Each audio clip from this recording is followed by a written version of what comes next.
a phase, got a lot up on my plate. Finish that tomorrow, cause I gotta live today. Get my cash right, cause I spent it all last night. Said I'm good to go, only if the bag right. Hit it, then you know I gotta do the dash right.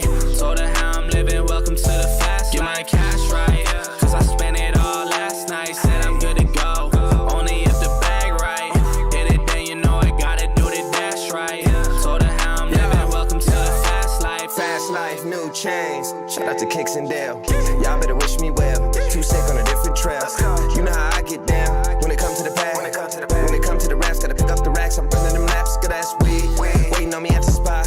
Promoters, they loving a nigga, they send a deposit, I'm sending the drops. I'm running around with the baddest, she get the fetty and I get the why.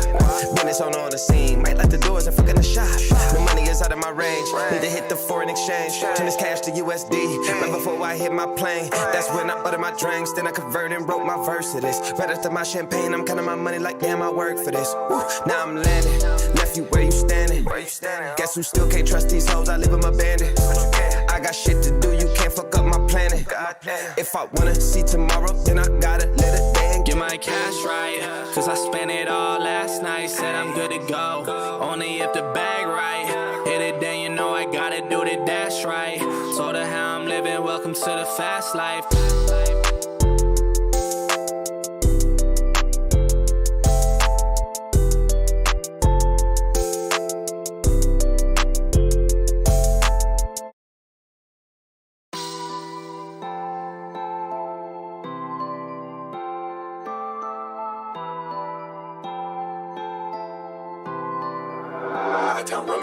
Get my cash right, cause I spent it all last night. Said I'm good to go, only if the bag right. Hit it, then you know I gotta do the dash right. Told her how I'm living, welcome to the fast life. Get my cash right, cause I spent it all last night. Said I'm good to go, only if the bag right. Hit it, then you know I gotta do the dash right. Told her how I'm living, welcome to the fast life. It's the life I chose, living on the road. Let's go take a trip, got a couple shows. We don't even vote, but you know we taking polls. I don't ever stay in place, girl, I gotta go. Get my bag though, I don't even got a pack though. They don't even know me, come and leave through the back though. Ass whoa, they been living hella fast though. When they hit the brakes, that's when I go and hit the gas though. Don't get too attached, cause you know that I can't stay. Yeah, I hit the road, I don't even need a place. Life is like a phase, got a lot up on my plate. Finish that tomorrow, cause I gotta live today. Get my cash right, cause I spent it all last night. Said I'm good to go, only if the bag right. Hit it, then you know I gotta do the dash right. Told her how I'm living, welcome to the fast life. Get my cash right, cause I spent it all last night. Said I'm good to go, only if the bag right. Hit it, then you know I gotta do the dash right. Told her how I'm living, welcome to the fast life. Fast life, new chains. Shout out to Kicks and Dale. Y'all better wish me well. Too sick on a different trail. You know how I get down when it comes to the bag. When it comes to the raps, gotta pick up the racks. I'm running them laps, good ass weed. Waiting on me at the spot. Promoters, they loving a nigga, they send a deposit, I'm sending the drops. I'm running around with the baddest, she get the fetty and I get the why.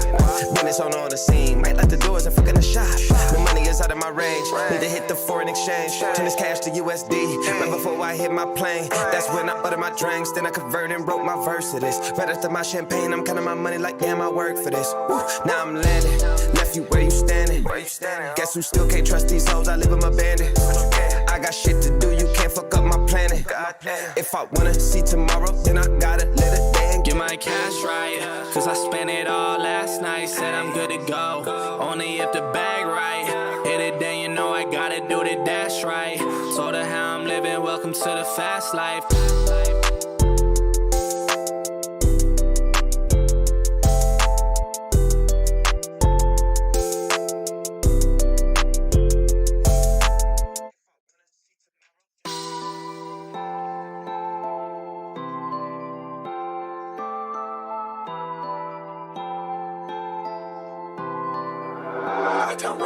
Get my cash right, cause I spent it all last night. Said I'm good to go, only if the bag right.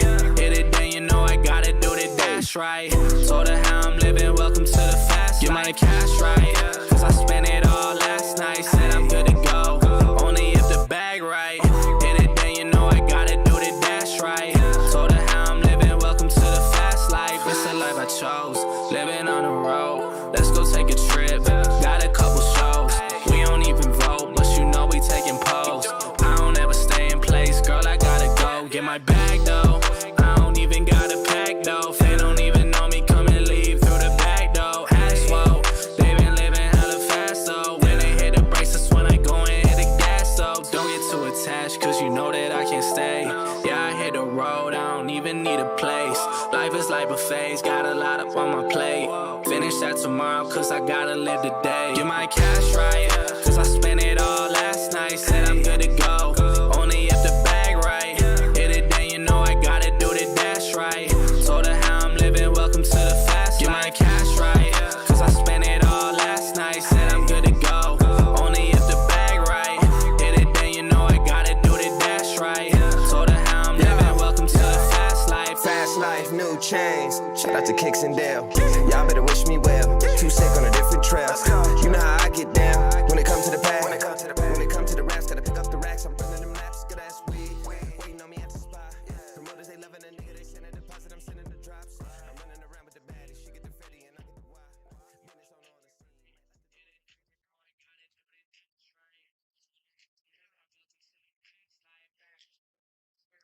the scene. What is going on, everybody? Welcome back to the Frankie Candles live stream every single weekday right here at 5:45 p.m. Eastern Standard Time, right here on the Frankie Candles YouTube channel. And guys, we're on a little bit of a wonky setup here. I'm on my laptop, and it is all for a very, very good reason. I apologize for no camera right now, but it is for a good reason, and I think you guys are going to be excited, almost as excited as Tony D is. And yes, I have texted Tony D earlier today, and I told him, I said, I sent him the message, as we call it, and I told him, I said, Tony, today's the day. And he instantly knew what I was talking about. And that's right. It is time to upgrade the Frankie Candles live stream in PC. So we're going to do the Micro Center trip. We're going to do the PC upgrades, guys, because, yeah, it's just intolerable at this point. And yeah, so we're going to be upgrading the PC. And I just want to update you guys. Obviously, I was sick yesterday. Low-key had 102 fever. But I am not 100% today. I was talking to the premium Discord earlier today. It's not very often that I get extremely sick. Usually it's a pretty mild sickness. I can't tell you the last time I had 102 fever. And I am definitely not 100%. I still have a fever. I am still feeling pretty gross. But again, like I told you guys, with all the canceled live streams last week, I don't care. I'm not canceling any more stuff. It may not be a full 2-hour live stream, which you guys know probably means it will be. But yeah, I am just not willing to cancel any more live streams. So I don't care if this is a 5-minute live stream, a 10-minute live stream, a 2-hour, 3-hour, 5-minute, 15-minute, 20-minute live stream. I don't care. I got to give you guys the sauce. And we do have some really, really interesting stuff here popping up on the charts. And I want to talk about it, guys. I want to talk about it because straight up, volume profiles are overpowered. I don't know why anybody uses any other trading tools other than a volume profile. I'm just kidding. There's many ways to skin a cat here, guys, but in my opinion, these volume profiles are undefeated. So I want to talk about where price is going in the short term, in my opinion, and then kind of where I think we can go in the long term. As you guys saw on that thumbnail, which we should have just made the thumbnail, Tony D jumping for joy with his ability to upgrade the computer now, because I know he's just been dying to do this. But yeah, Cosplay says drop the sauce and get some quick rest, or drop the sauce quick and get some rest. I'm gonna try. We'll see. My head is still throbbing. I still have a fever. But I'm gonna try to stick through it. I just drank some coffee. We're gonna try to get through this with some energy. And the only thing I will say is we may switch. We may do the giveaways next week. But I'll do this. I'm not gonna make you guys wait a whole nother week. What we'll do is we'll just do it on Monday's live stream. That way, because I know we've been putting them off because we had a wonky live stream schedule last week. I don't want to keep things out of whack. I want to get back to normal as soon as possible. We would be back to normal if I didn't get sick. But we may not do the giveaways. We'll maybe do them on Monday. We'll have to see how I feel getting through the live stream. But before we get into it, guys, don't forget to smash that like button. Every 100 likes we get will get you guys a spin on the Wheel of Pain and Pleasure. Actually, I don't think we have our typical wheel set up on this laptop. So maybe we will have to actually, we may actually have to do that on Monday. But don't forget, smash that like button. Every 100 likes on this live stream still will get you guys a spin on the Wheel of Pain and Pleasure. And I'll tell you this, guys, I will just add an extra 10 spins on Monday's wheel just for you guys waiting for, just for you guys sticking around and waiting for these giveaways for so long. So, but smash that like button. Every 100 likes, you guys know what to do. And let's just see who we got in here real quick. We got Crypto Infinity. What is going on, Crypto Infinity? Crimson Caravan Company, also known as C3. What is going on, bro? Shout out to Gen X Crypto. Says Frankie is hot-blooded. Yes, Mrs. Candle said she could literally feel the heat.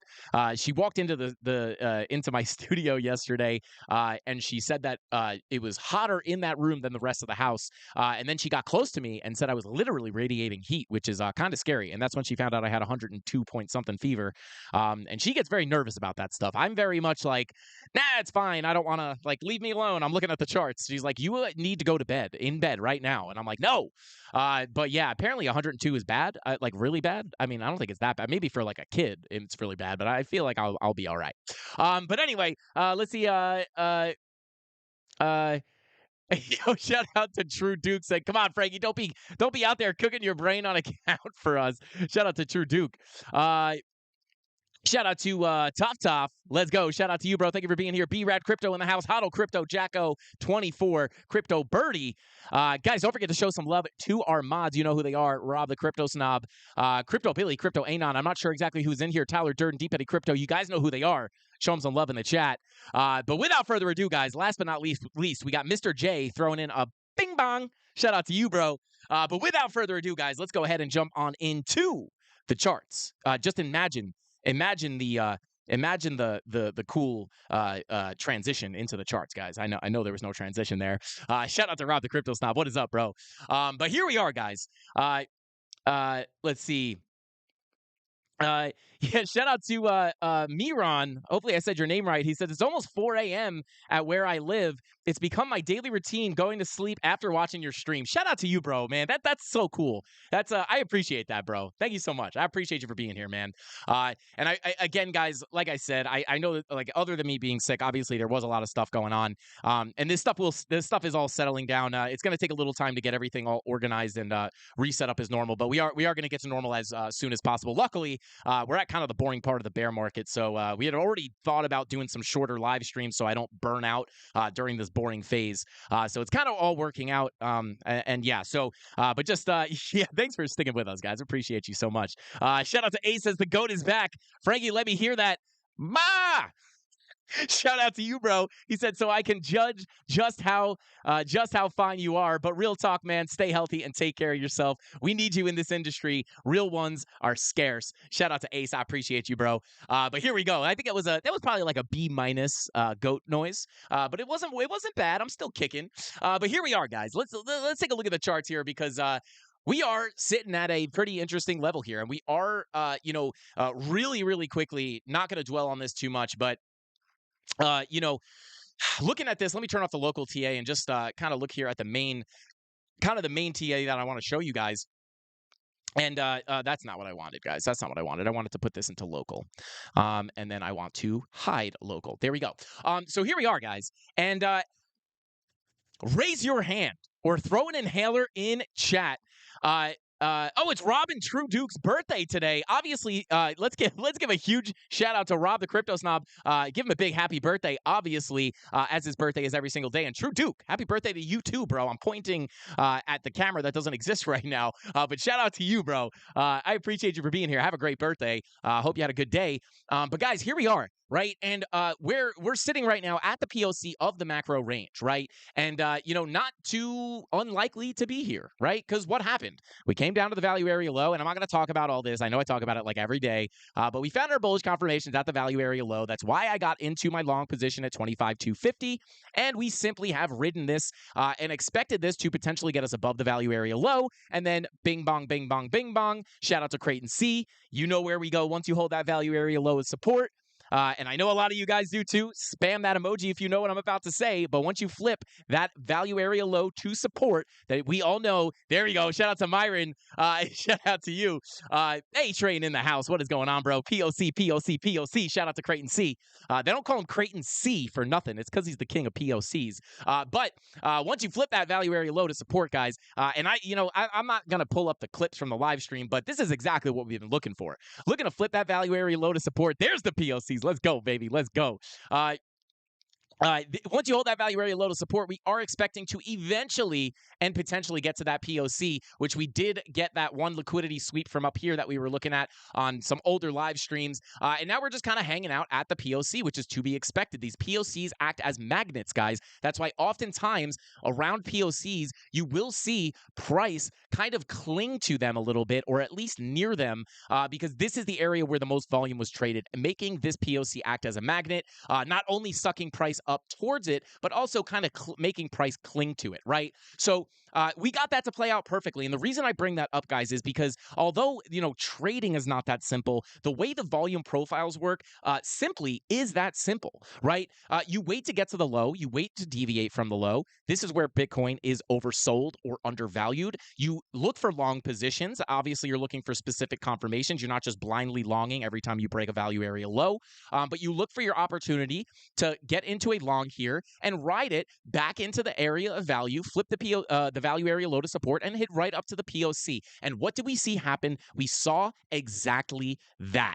And I know it sounds like I'm beating a dead horse, but again, the reason I bring this up, guys, is because it works. And sometimes it takes time to get to where you want to go.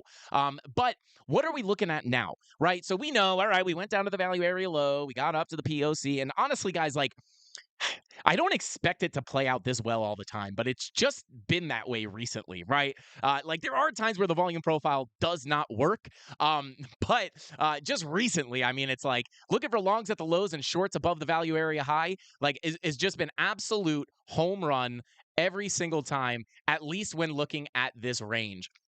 So we made it up to the POC as we were expecting, and now we are kind of clinging there, and we're attempting to pop above that point of control right now. Now, if you guys remember to previous live streams, we were looking at these two upper levels, which altogether is really between $28,695 and right here at about $30,100.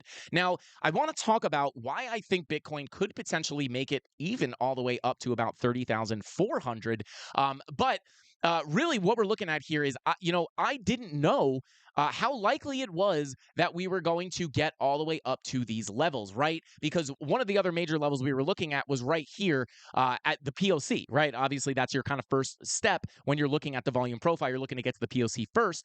And we did wind up getting that, but we didn't know if we were going to get a pop up to any of these higher levels. And on this liquidity sweep of this high right here, where we came up and stopped out everybody who was short from above this high, we actually came up and we had this local golden pocket sitting here, giving us a little bit of confluence and a little bit of confidence that if we did come up and sweep these highs here, we could see a rejection back down. Now, not only did we see the rejection back down, but you guys will remember, we also got the swing failure pattern on the daily time frame on this wick right here, where we had the wick above the level. We came back down and closed the body of the candle below that swing failure level, letting us know that chances are that we are going to get some form of a rejection on that right off of that high. And what did we see happen? We got the swing failure, we came down, and it was actually a pretty nice short opportunity. Now we are coming back up and attempting to break above that SFP level once again. Now, in my opinion, if we're able to break above this level and close a daily candle above here, we may be able to continue up higher to some of these higher targets. Now, again, I didn't know how likely it was. I don't know if you guys remember watching the live streams where we were talking about these higher targets. I actually didn't know how likely it would be for us to get up there because it seemed like a pretty high target at the time. But we had them marked out on the chart for a long time because we knew that if we got up to either this level or this level up here, that they could make for some pretty good opportunities for a strong rejection. Because you guys know my general sentiment has been for what seems like forever, is that we were likely to get a big move up from this value area low, but potentially only to come up and put in a macro lower high and then continue to the downside, right? And as of right now, I will say that sentiment remains the same. I'm still not necessarily looking for this thing to blast off to new yearly highs to break this $31,800 level. So I'm not necessarily looking for an absolute blast off to higher highs. I am still looking for a potential lower high to come in somewhere in these purple boxes, or potentially even come up to about 30,400 and a little bit above for a very specific reason, and we'll talk about it in just a second. To potentially come up to some of these higher levels, only to roll back over and potentially come lower. Which I was talking to the premium Discord earlier today during our live stream, and uh, yo, Frank, shout out to Mike S. Says, I don't want to say that because I don't know how the YouTube algorithm works. People always like don't say words on live streams because they don't want to get banned or whatever. And I always kind of feel like they're being dramatic. But maybe they're onto something I'm not. So I'm not going to say the word, but shout out to Mike S. He says, don't drink. Read the chat if you want to know what he said. It'll clean you out. I think that might clean out my soul, if anything. Shout out to you, though. Uh, uh, let's see. Yeah. Yeah, still looking for that lower high to come in here, guys. But uh, really, here's the thing, right? We're going to get to these highs in a second. Between 30,100 and 30,400 is going to be like kind of my maximum target for Bitcoin as of right now, and that is based off a few different things. But I was talking to the premium live stream earlier today, and well, we'll get to that in a second. But I want to talk about market cipher B really, really, really quickly. So I just want to kind of reiterate that my general sentiment has not remained the same, as not changed at all, right? Still looking for a potential breakdown and a lower high to come in at some of these higher levels. If we start breaking maybe the 786 decisively, and we start, cracking up a little bit more, then we could change our sentiment and potentially look higher. But as of right now, I am still looking for those lower highs. Even if we do crack up temporarily, I will still be looking for the lower high. So just like in simple terms, I am still have that same sentiment. And we're basically just right on track, going from the value area low up into these higher levels. Remember, we have the value area high sitting at about 29,250. And then at that point, if you start attacking this level, you're looking for a potential deviation. And then that's where you're looking for your bearish confirmation to look for a short position, again, to potentially drag you down below those lows. And I was talking to the premium Discord earlier today, just talking about how, and again, this was just on the YouTube channel, my video where I talked about, the thumbnail said, is the bull market confirmed? And in that video, I kind of talk about what I think the rest of the bear market is going to look like. And I stick by what I'm saying, right? Or I stick by what I said. And it is that I do think generally the rest of the bear market is going to be somewhat boring. And by boring, I mean boring to the people who understand how the market moves, right? It's going to be very exciting for some people who may not be as experienced, or and generally what I mean by that is I think we're just going to kind of chop around for the rest of the bear market, right? Or it depends on how you define a bear market. If I do still believe that the bottom is in at 15.5, 100%. Not 100% guaranteed that it's in, but I am still 100% in the camp that the bottom is in at $15,500, right? I don't really see a scenario where we break this low, and if we did break the low, I really don't think it would be a very aggressive or sustainable breakdown. It just doesn't make sense, and maybe I'll make a video about this in the near future, but it just doesn't really make sense for me. So I am sticking by that, but generally by boring and by chop, really what I mean here, guys, is that I do think it's going to be more likely than not that we're just kind of bing bong around between about 31,000, 31.8, and you have to understand when you're talking about longer term stuff, I'm not concerned about 31.8 versus 30K. So, what I'm going to say is, like, I really think we can really just bing bong around between 30K and maybe 25K. Maybe we get a little bit of a dip lower, and then maybe we go down and make that higher low on the 786 closer to about $19,000. But even if we got to drop to $19,000, guys, to test that 786, I still consider that boring for the rest of the bear market. Although everybody and their grandma, everyone on Twitter is going to be like, oh my God, this is the worst dump we've ever seen. Oh my God, all the YouTube thumbnails are going to be crazy. Trust me, mine will be crazy too. I'm not hating on that. I'm just saying, I'm still considering that boring, right? So even if we dump down to 19K, that's considered boring for me still, like in this context in the longer term. Because if you zoom out far enough, like if you're imagining, come on here, TradingView, let's go.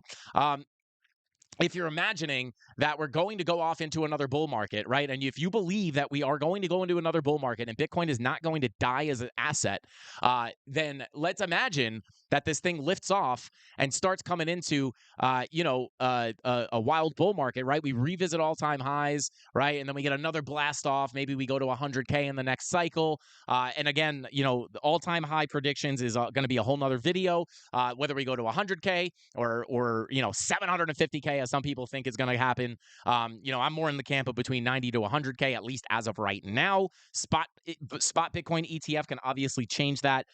But this could be one of the biggest bull markets that this could be like the crypto bull market is kind of what I talk about it as, where you get the regulatory clarity. And then this is the mother lode of all, like the mother bull run of all bull runs, right? But let's just say for argument's sake, we get to about 90 to 100K, even if that was the case, right? We just go to a 90 or 100K. The bear market, even if we come down, right? And we make a higher low around 19K or 17K, 18K, whatever. This dump is going to feel like absolute death, guys. Everybody's going to be calling for lower lows. The bears are going to be giddy, jumping out of their seats, saying, I told you so, I told you so, I told you so, likely without realizing that they're talking trash. And then they're not going to buy that dip because they're waiting to break the lows. And then if we did go down there, in my opinion, it's much more likely to get a higher low and then, move on into the halving and into the bull run. And they're going to be talking trash all the way down and not realizing that they're getting wrecked as they're talking trash, right? And I'm not hating on the bears. I love my shorts, right? I talk about this all the time. But my whole point here is I do think it's more or less going to be bing bonging, right? Because like when you look at it zoomed out, this is kind of your just accumulation zone, right? Even if you get that big dump down, like it's not that, you're getting a massive dump and you're going to lower lows. You're simply just ranging, right? And that's what I mean by boring price action. So I don't want anyone getting it twisted when I say I think it's going to be boring and sideways. I don't mean boring and sideways like this in this local price action. That's nonsense. This is just noise in the market, right? But what I mean is like these bigger swings, right? This is just kind of like we're just ranging around down here. Even if it was extended and the bull market starts late, this is a macro range, right? Macro sideways action. So I still think that is kind of what I would expect for the rest of the bear market. So whether we pop up a little bit higher and we break the yearly highs a little bit, or we come back down, like I'm just generally not looking for anything too crazy to happen until the halving, really. And obviously that's subject to change. If something crazy happens, we'll be the first people to let you know.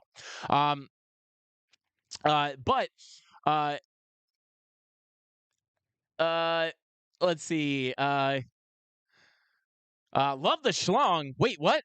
Short is great. Long is great. Shout out to Zeus Cash. Big fan of schlongs myself.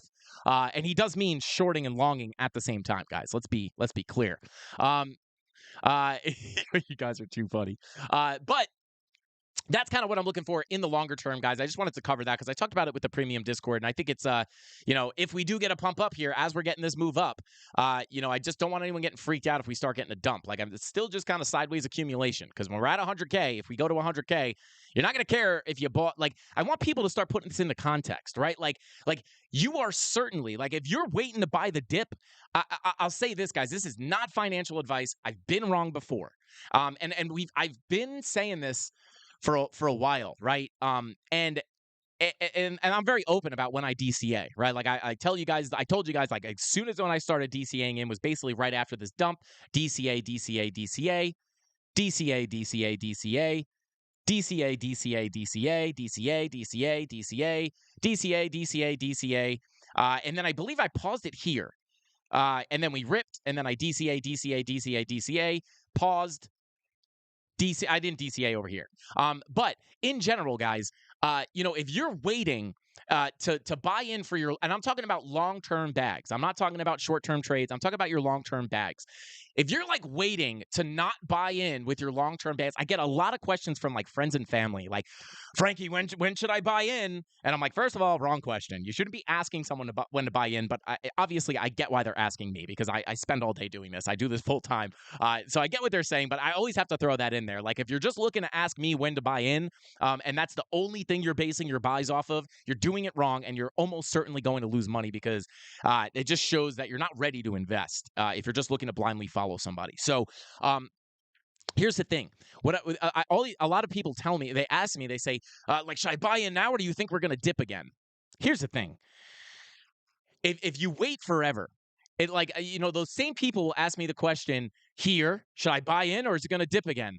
It'll probably dip again. But if you keep waiting to buy, like you're not, basically what I'm trying to get through to you guys is it's not going to matter when Bitcoin is at 100K if you bought in here at $28,000 or if you waited for a dip down to even $23,000. Like it's not going to make that much of a difference when you're at 100K. And in my opinion, at this point in the market, it is much more risky for me. I'm not a financial advisor. I've been wrong before. This is not financial advice.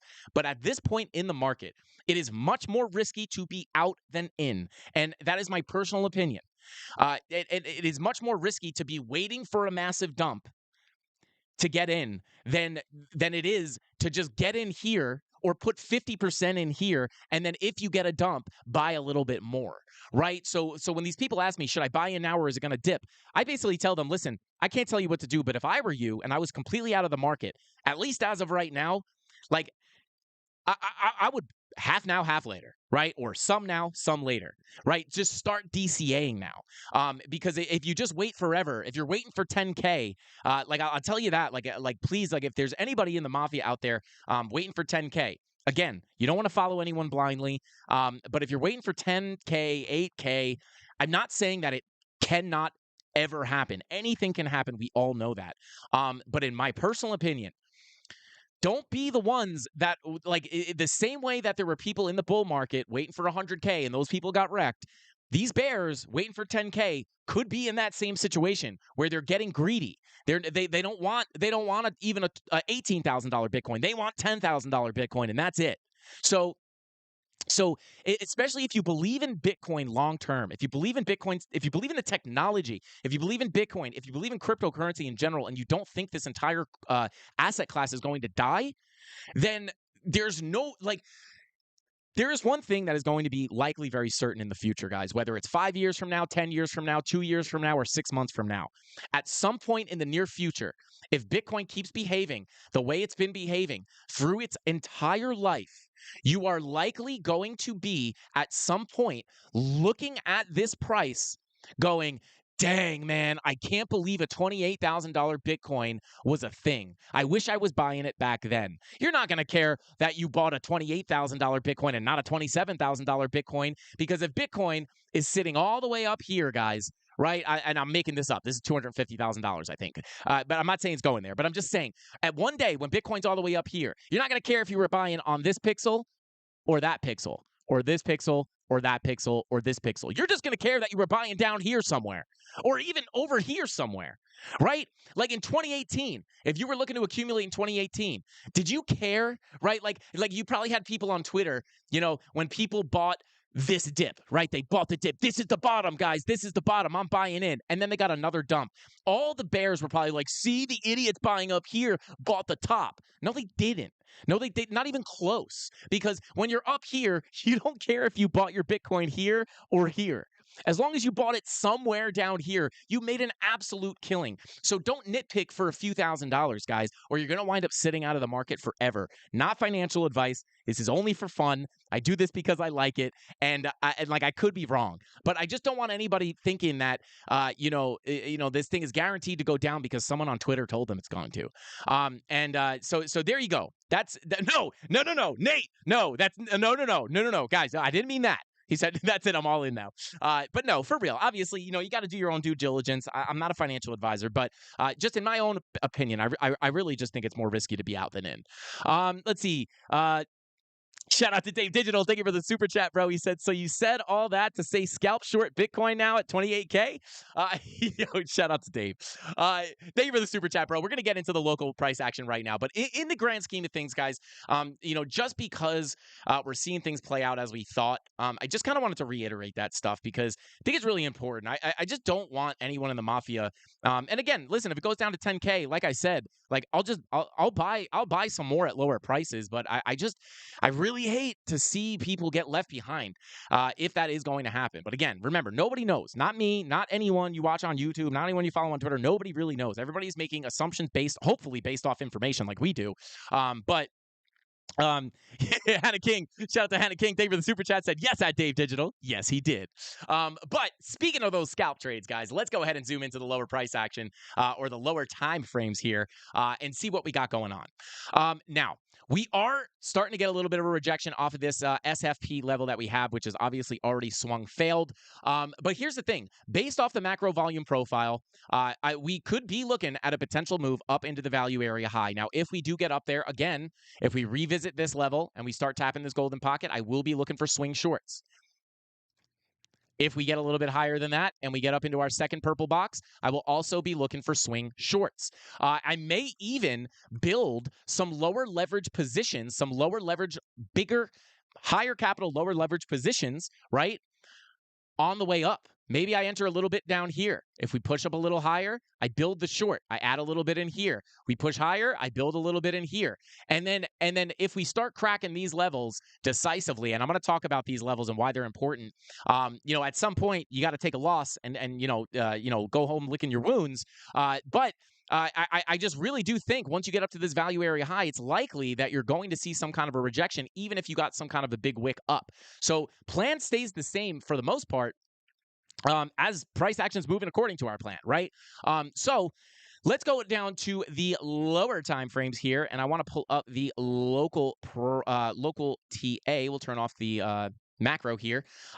So here we are. Actually, we'll turn on both here. Now, looking at Market Cipher B, guys. Looking at Market Cipher B.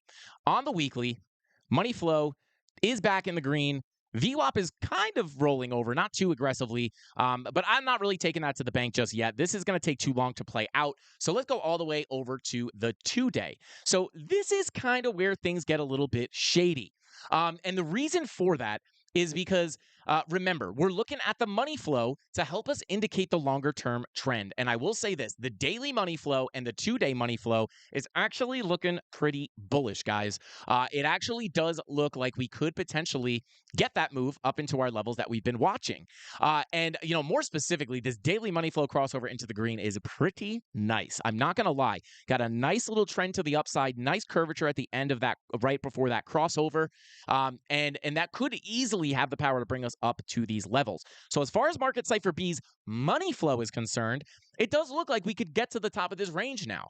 And as it was a little less clear down here because money flow is just in the red, but now that we've seen it come up over time and cross over into the green, it actually does look a little bit more likely that we could make it up into these levels. So same thing on the 2-day, guys. Money flow about to cross over into the green. Now, with that being said, you have to keep an eye on these VWAPs because these VWAPs are likely going to be, the things that are indicating the shorter term price action. So as the VWAP cools off on the 2-day, got to be aware that this could give you some turbulence, right? Either a little correction to the downside, maybe even a bigger move to the downside.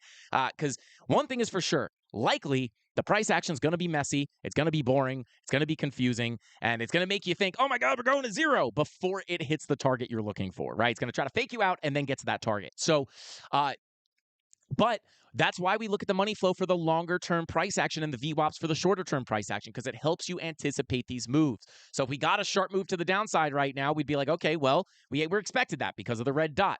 But what are we looking for? We'd be looking for a higher low before pushing off into some higher highs.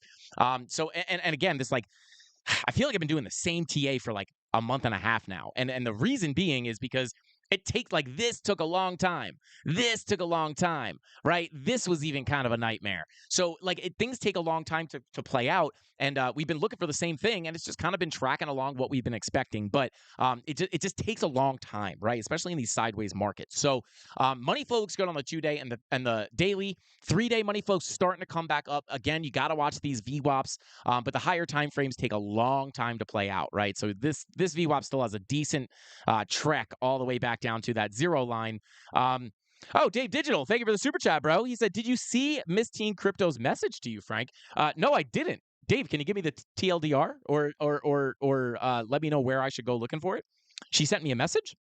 What was it? Was she like, Maron, Frankie? What the heck, my paisan? Let me know. Let me know, Dave. I'm curious. I think I'm going to change my name to Cody so I can be popular. Shout out to Mr. Blake. Well, Mr. Blake, by saying you would change your name to Cody to be more popular, Mr. Blake, you are now the most popular person in the Candle Mafia. I'm pinning your chat. Everybody, show Mr. Blake some love. And Mr. Blake, now you're popular, bro. You are the most popular Candle Mafia member. Just by saying that. That's all you got to do. So everybody show some love to Mr. Blake and tell him he's popular and that we love him so much. And we even might love him more than Cody. Shout out to Mr. Blake, bro. Thanks for being here, bro. And congratulations on being the new most. Oh, wait, check off topic or X. Interesting. I'll check it at the end of the stream. We'll check it live. Yo, let's go, Mystic Ruin. Blake's stunting on him. Let's go. Shout out to Blake. But there we go. Let's go, Cody and Blake. Blake, look at that, bro. You made yourself a superstar like in 2 seconds. Look at that. That wasn't that hard, was it? Let's go. I don't know. I really wanted that, or now that you said it out loud. Oh, Mr. Blake, I hope you like attention because you just became a celebrity, my friend. Let's go. Shout out to Blake. Excuse me, Frankie. I am the most popular Mafia member. Hannah King, you're the princess of the Candle Mafia. So I don't know. Technically, I think you manage the most popular people. You're like the popularist. Mr. Blake's the most popular. You're the most popular. You're the popularist. So we make up words for you, Hannah. Shout out to Hannah King. Let's throw some crowns in the chat for Hannah. Hannah, you have your own emoji, so you're like, yeah, you're like on a level of your own. You're on Golden. You're on a level with Golden. Let's see. It's like homecoming king and queen tonight. Let's go. Shout out to Dave. Yo, you never know what's gonna happen on the Frankie Candles live stream. We just have these random fun things. Frankie, thanks for going live. I'm not shiitake mushrooming my pants. Somehow that sounded worse than just saying the word. But I don't think YouTube doesn't. I think YouTube doesn't mind the word shiitake. Let's see my pants anymore. Shout out to Praisan. I can't really see your name. I don't know how to say that if I could see it. But shout out to you, bro. No problem. You got to thank me, bro. I am happy to be here. But let's continue on here, guys.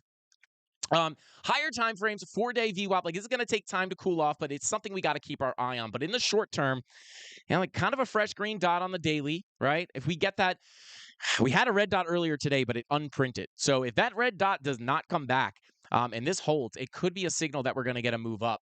But I will say this, guys, on the medium time frames, the 1 hour through the 4 hour, these look like they want to cool off. I'm not going to lie. VWAPs all curve into the downside. And not only that, but like even on the medium, like the 2 hour, money flow is generally cruising to the downside. Excuse me. 1 hour, money flow. Well, money flow starting to curve off. So I wouldn't be surprised if we saw some kind of a cool off of this current level of resistance here. I do believe we have a daily level here as well. I think we might have maybe not. I'm not 100% sure. Or maybe not. But yeah, we are hitting off that SFP level again. If we can't get above this, I do think it is likely that we cool off in the short term, just based off the medium hourly time frames. But nothing really alarming, right? Money flow coming out wouldn't be the best look, but it's kind of hard to say right now. But one thing for sure is like it wouldn't be impossible to kind of just, you might just wind up bing-bonging around, being boring, right?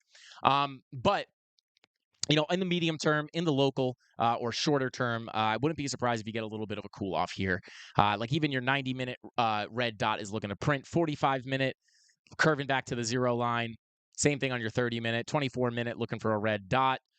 15-minute, 12-minute red dot printing. It's hard to say right now. Like locally, I mean, it's kind of hard to say. But really, like the meaningful price action is likely going to come off this money flow crossover on the daily, right? And the 2-day. So no matter what happens in here, it's likely going to be kind of boring and confusing. But once we get these decisive crossovers, that is what is likely going to bring us up into these higher prices where I will be looking for shorts. Now, I really do want to cover Frankie, why are you looking at 31.4? And I'm going to tell you right now. Let's see. Uh,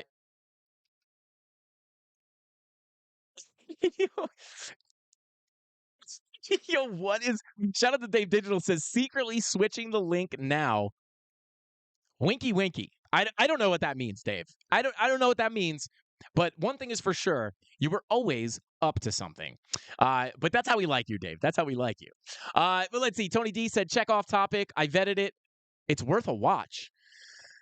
Oh God, oh God. I'm not gonna Tony, if you want to send it to me and I can download it, like if you send it to me in our Discord DMs, I will download it and then play it off screen and then bring it up on stream. I won't because it's off topic, because if there's someone in the Discord that wants to mess with us, and I pull up that they can pop up pictures in there. Like it doesn't matter. Like as soon as I minimize the thing, I'm gonna see the whole thread and people can put stuff in there. Not that I think anyone in the mafia would do that, but you got the you know, I don't really like talking bad about anybody, but I wouldn't talk nice about the guy that did whatever he did. But anyway, dude, don't go down the most popular path, like digging your own grave. Shout out to Creighton. Yo, he's talking about Mr. Blake. Let's go. Shout out to Creighton, bro. You guys are funny, man. Okay. Perfect. Thank you, Tony. Okay, yeah, we'll have to watch it. Where's Frankie's Freight? Crespo Crypto. I'm on my laptop right now because Tony gets to upgrade the PC. I sent you the link in the DMs. It's a clip of MTC showing you love. Okay. Oh, nice. All right, I'll pull that up at the end of the stream. I want to get through the TA real quick. Tony, thank you for sending me that. But here we are. Frankie Candles, why are you looking at 31.4? I'll tell you exactly why.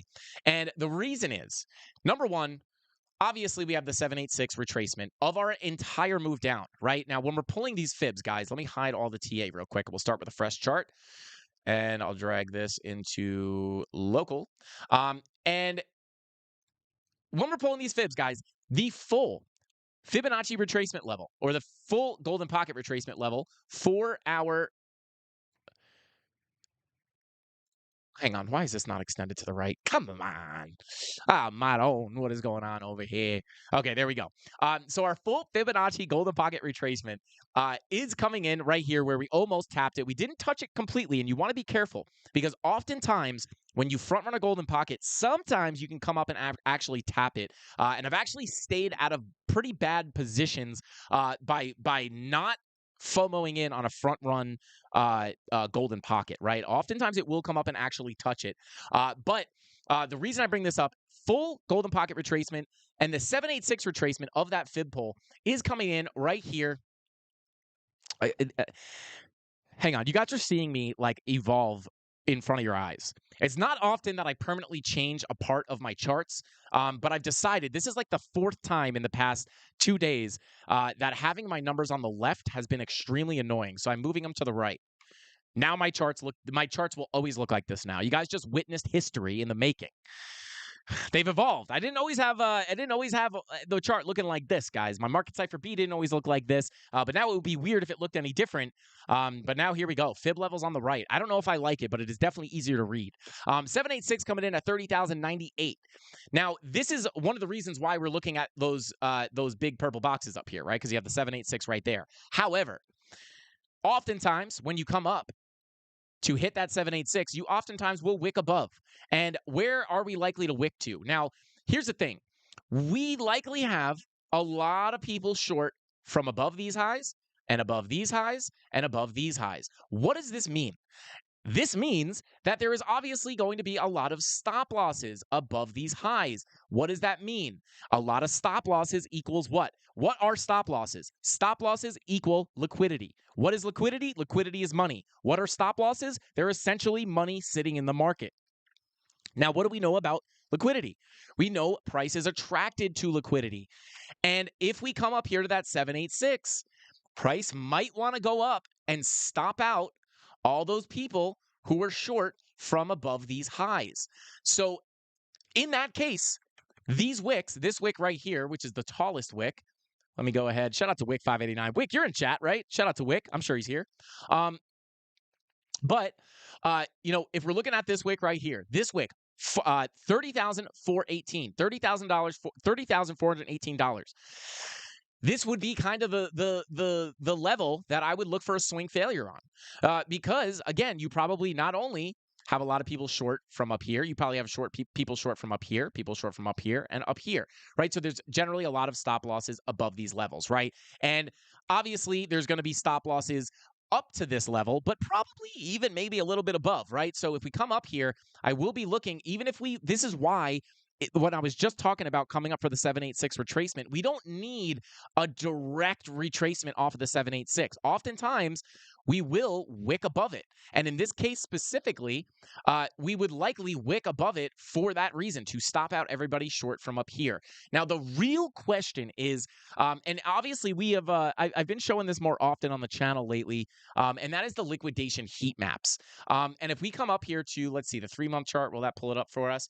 And basically what this shows, guys, obviously, I know a lot of you guys know this because we've talked about it many times in the past, but we have it shows you where all the liquidity is, right? Or where all the likely liquidation levels are. And when you pull out to the three-month time frame, you could see here that we have a very, very, very hot block of liquidation sitting here at about $32,100. Now, why is that? Well, it's because there's a lot of people short from up here. And we've actually gave a short setup in the premium Discord to go short from up here. Unfortunately, I'm no longer in that position. But we have this hot spot of liquidations, right? Letting us know that there's a lot of people who will likely get liquidated if price pushes up to this level. And in even all of these lighter shaded green bars let you know that there's basically liquidation levels all within here, right? All the way up to about 33.6. So although I don't think at this point it's very likely to get above our yearly high, it's possible, and you can even see that there's like on this time frame it's not as clear, but you could even see when you're looking at these liquidation heat maps, the dark blue means there's like no liquidation levels, right? And then like the lighter, the darker, the more fluorescent the yellow color, the higher the density of liquidations are sitting there, right? So you could see even above these highs that we were just talking about, closer to about 30,400, you could see 30,400 is basically where this block of you could see we have liquidations up there, right? Because you can see it through the highlighted bars. And if you zoom down to a lower time frame, we may be able to see it a little bit better. But I just want to point out that there is a lot of liquidations up here sitting above this high.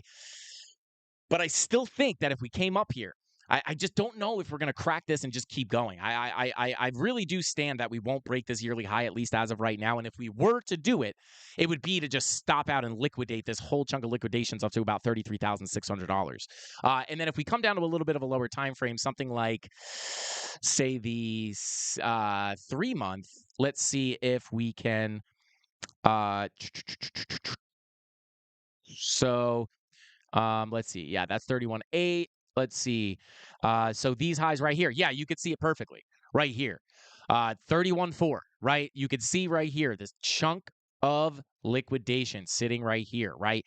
That's the liquidity, right? I'm using air quotes. I know you guys can't see me. That's the liquidity that we would be looking to sweep if we were going to go up and hit that $31,400 level. And we remember, price is attracted to this liquidity, right? So price will want to get attracted to this to stop out all these people and then reverse price step back to the downside. And if you guys remember and you watch the streams for the past month or so, you will know we were looking for, that's how we were able to predict that we were going to get a rejection right here, because we were looking at the people that were short from this high up here and had their stop losses set above, and we could see it exemplified or showing it manifesting itself on this chart through this little highlighted box of liquidation levels. And what happened to price? We were saying that this is a magnet for price, and if price comes up here, we're likely going to see a potential swing failure pattern and then a reversal. And what happened? Price came up, shot up, stopped out all those people, and immediately reversed. And how did that manifest itself on the chart, guys? It pulled up as a daily swing failure pattern. And it basically did exactly what we thought it was going to do. And not just because we thought we'd get a rejection there, but I actually want to show you guys why this is happening behind the scenes, behind the candlesticks. Why does price wick up like it does? Why does price go to this level, right? It's not going to this level because I'm bullish, right? Like, I want people to understand that being bullish and bearish, if it's coming from even 2% from an emotional point, emotional place, you're wrong. It's wrong, right? That's it's I didn't expect that liquidity sweep because I was bullish, right? Like, I'm bullish. I'd we got bullish news and like a Bitcoin to the moon, and like that's why I think we're going up here. No, not even close. That's not how it works. I knew we were attracted to this level because we had a POC as well as a lot of liquidation levels up here, and I know that acts as a magnet for price. And oftentimes it is where price reverses, which is why most people, when there's a pump, that's why they buy the top, because they don't long or they don't look to buy in until they're FOMOing into the push up. But what we're doing is waiting for the push up to short it down because we know the reversal is likely. And this is why most people lose money trading, is because they don't understand how the market moves. And this is what I like to share with you guys every day on this YouTube channel. And I try to do myself to make I try to do myself. I try my best to make it as simple as possible to understand. I know these concepts are sometimes a little bit difficult to understand or a little bit complicated, but just like we saw that there was a lot of liquidation levels above this high, and that's how we knew that price was likely going to get sucked up to that level and then reverse quickly.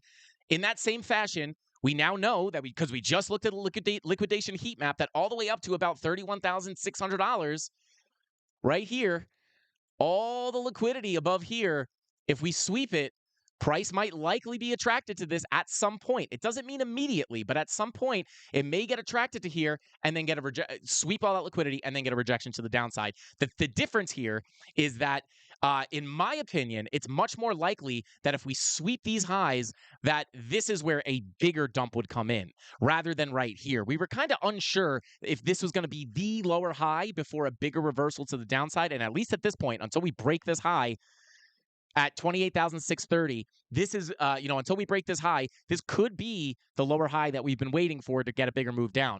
But with the money flow on the daily looking as bullish as it is, I think it's more likely that we come up a little higher. And if we do, it's going to be very likely that we get sucked up into that liquidation level, sweep those highs, and then maybe that is where we get the bigger rejection back down. And that's what we're looking at on Bitcoin, guys. I'm going to leave it there. I think that was a good place to stop off.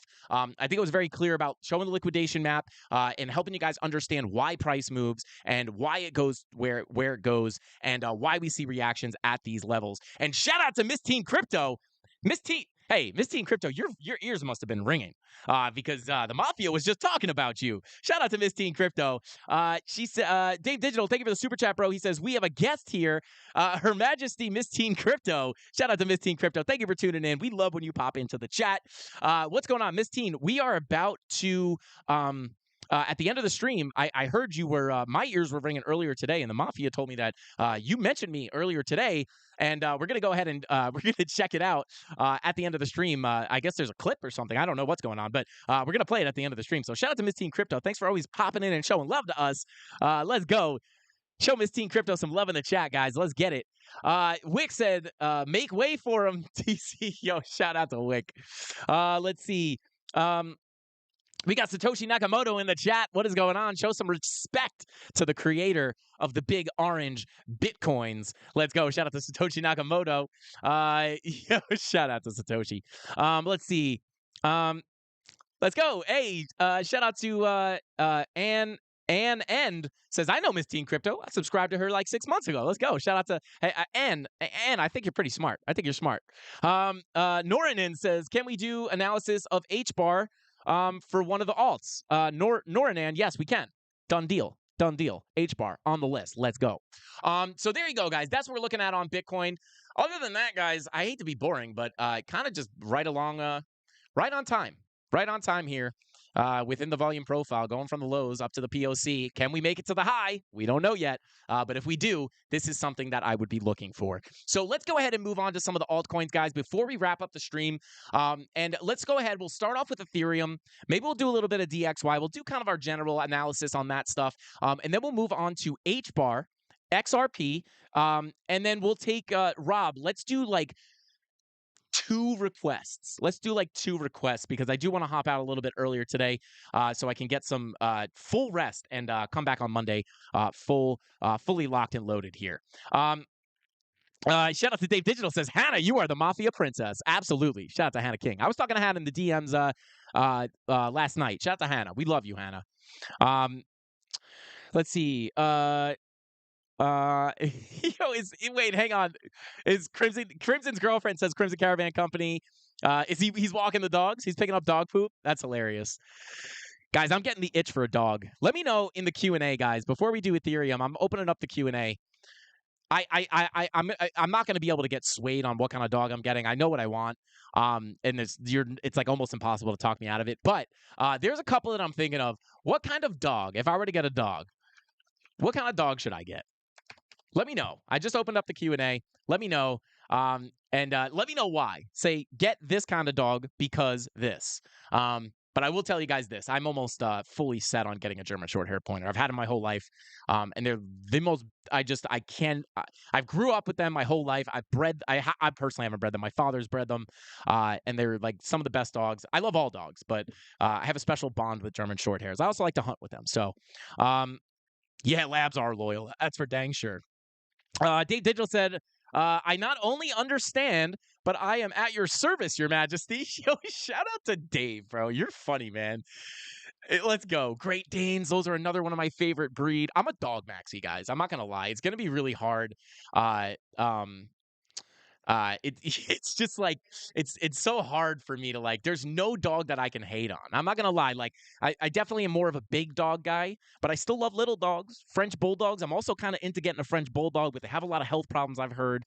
I don't know. My sister's a veterinarian, so that might not even be that big of a deal for me. I can get a discount. I don't know. But anyway, guys, let's go ahead and take a look at Ethereum or Erythrium, as your grandmother might call it. Creighton C says, say hi to MTC. She came in to see if you are feeling better, not to see me, her bestie. Hang on. GSPs are awesome and beautiful dogs. Had one when I was a kid. Yeah, man. Super, super high energy. But hey, I am Frankie Candles. I kind of need high energy dog. Oh, that's nice, bro. I didn't know you had a German Shorthair. They're not that popular. They're not that common too, which I kind of like. I don't like, not that there's anything wrong with getting a popular dog, but I kind of like when people are like, yo, what kind of dog is that? I've never seen that before. I just think that's kind of cool. You need a big backyard. Yes, Redman. That is definitely true. You need a big backyard for them, or you got to take them into the woods and let them run it out. Get a horse.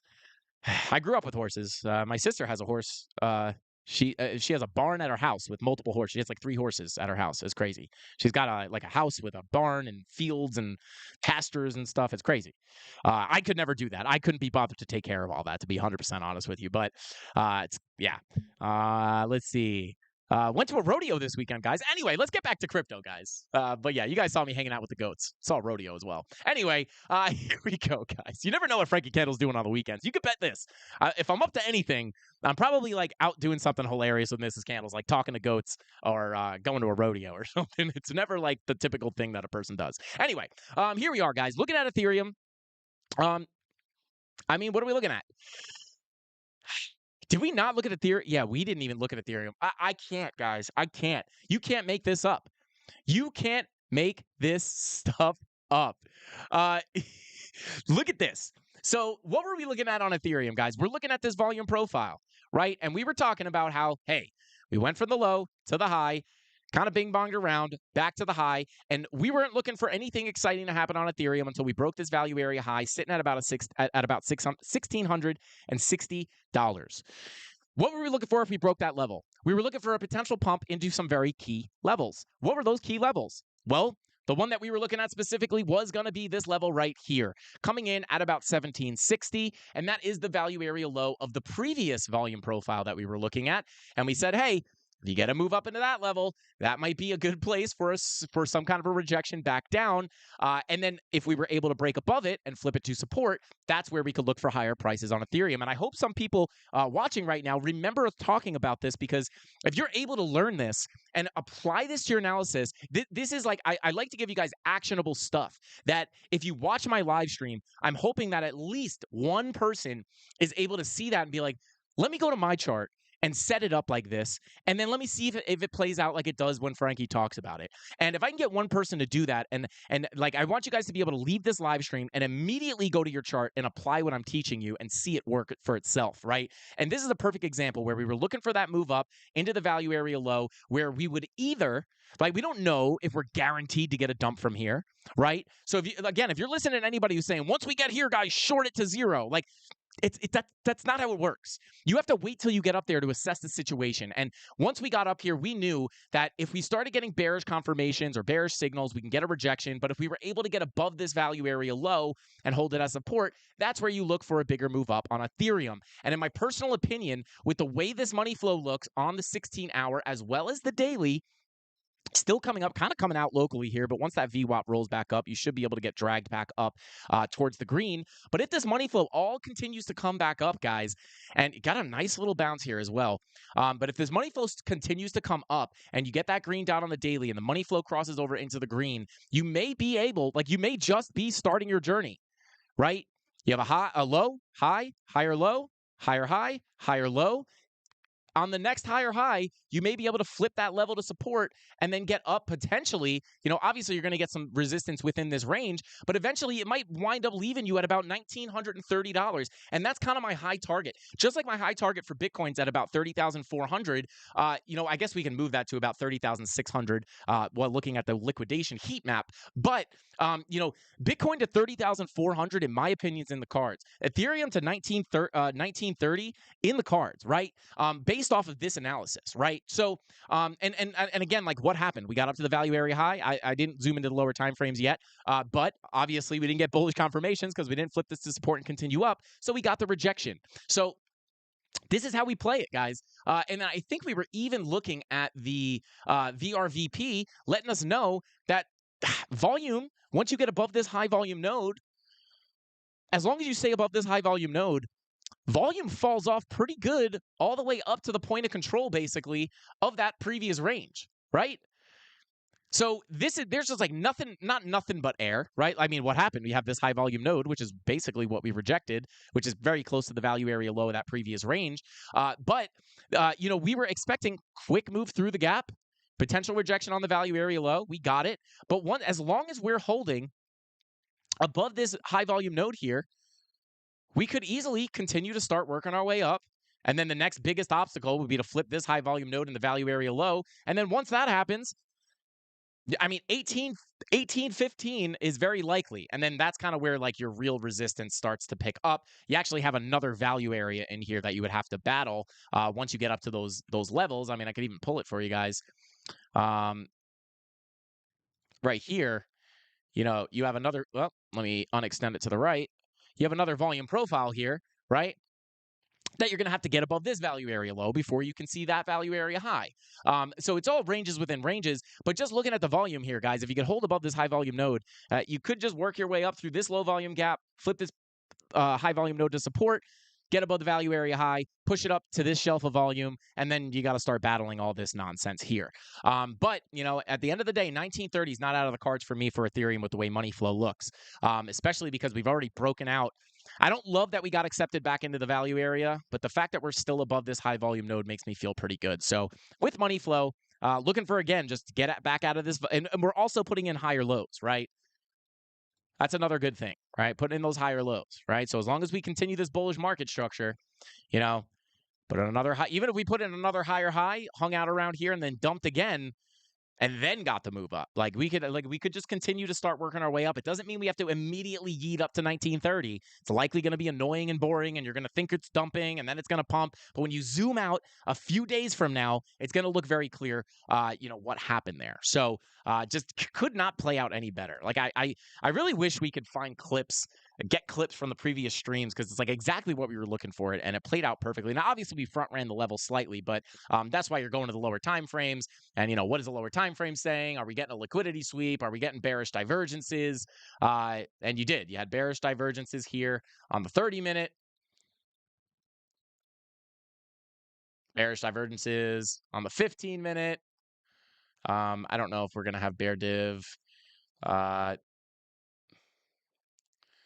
Yeah, like the slightest bearish divergence on the 1 hour. I don't even know if I'd be looking at that, but you front ran the level, but nonetheless, it's you were looking in the right spot, right? You're not always going to get your levels hit to the dollar, right? That's just simply not going to happen all the time. Sometimes it does, and it's glorious when it does. But Tony D said, we're going to be getting some good clips soon. He. Oh, God. Tony D's doing some sketchy stuff behind the scenes. Let's go. Don't forget to smash the like button, guys. Every 100 likes we get, you guys get a spin on the wheel of pain and pleasure, which is getting moved to Monday. Guys, I'm going to bless you guys on Monday because we've been kind of off schedule a little bit. So we'll bless you guys on Monday for sure. But smash up that like button because we will be counting up the likes from this stream and adding those to the spins on Monday. Let's see. Redman said, Frankie, I've learned so much more this live than past lives. Thank you. Shout out to Redman. Heck yeah. I wish I knew what I did that was different than other live streams, but shout out to you, bro. That makes me super happy. That's the point. That is why I'm here every single day at 5:45, is to hopefully get through to anybody, one person, and I did my job. But shout out to you, bro. Shout out to you, bro. That makes me super happy. All right, let's see. Alter Culture said, my laptop won't go louder. Can you? I can't, only because if I go louder, then I'm going to be too loud for everybody else, unless I'm quiet to everybody else. But I shouldn't be. I think my levels are all good. If I go any higher, I'll be clipping, I believe. All right, let's see. Let's see. You're so incredible, boss. Shout out to Brusky. Shout out to you, bro. I appreciate you, man. It's because your face cam is off. Shout out to Mark Touch. Everybody Smile says, I refuse to learn. Well, that's okay, Everybody Smile. I don't care. As long as you're here, Everybody Smile, because that's why we like you here. We just need you here so we can smile, bro. You help me smile, especially when you send me really good messages like you did recently. I really appreciate that, bro. I know a lot of people probably think that if I don't respond to things or like, I just want everyone to know that I do respond to as much stuff as I can.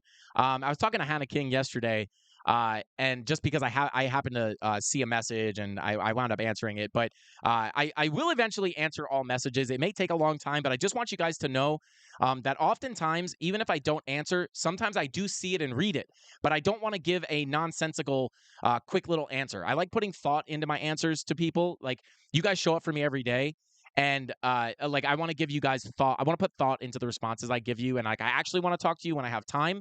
But I do see everything, and it affects me personally, especially the really nice comments. It really gets me through all this hard work and the stress and all this stuff. It really goes a long way, and it never goes unseen. So just know that. But let's go ahead. I just turned the TV up. The wife upstairs needs to hear that sauce too. Shout out to Darren Does Things, bro. You're a legend, man. Hannah King said, I can confirm Frankie Candles will see your message and reply days later. Yes, Hannah King. Yes. I mean, days later is that's generous. I appreciate that. Probably longer than days for a lot of people, but even if I don't get to it at all, you have to understand my DMs are an absolute mess. So like, even if it gets lost in the crowd, just understand that oftentimes I do see almost all of them. But I would literally have to take an entire week to answer every message I get.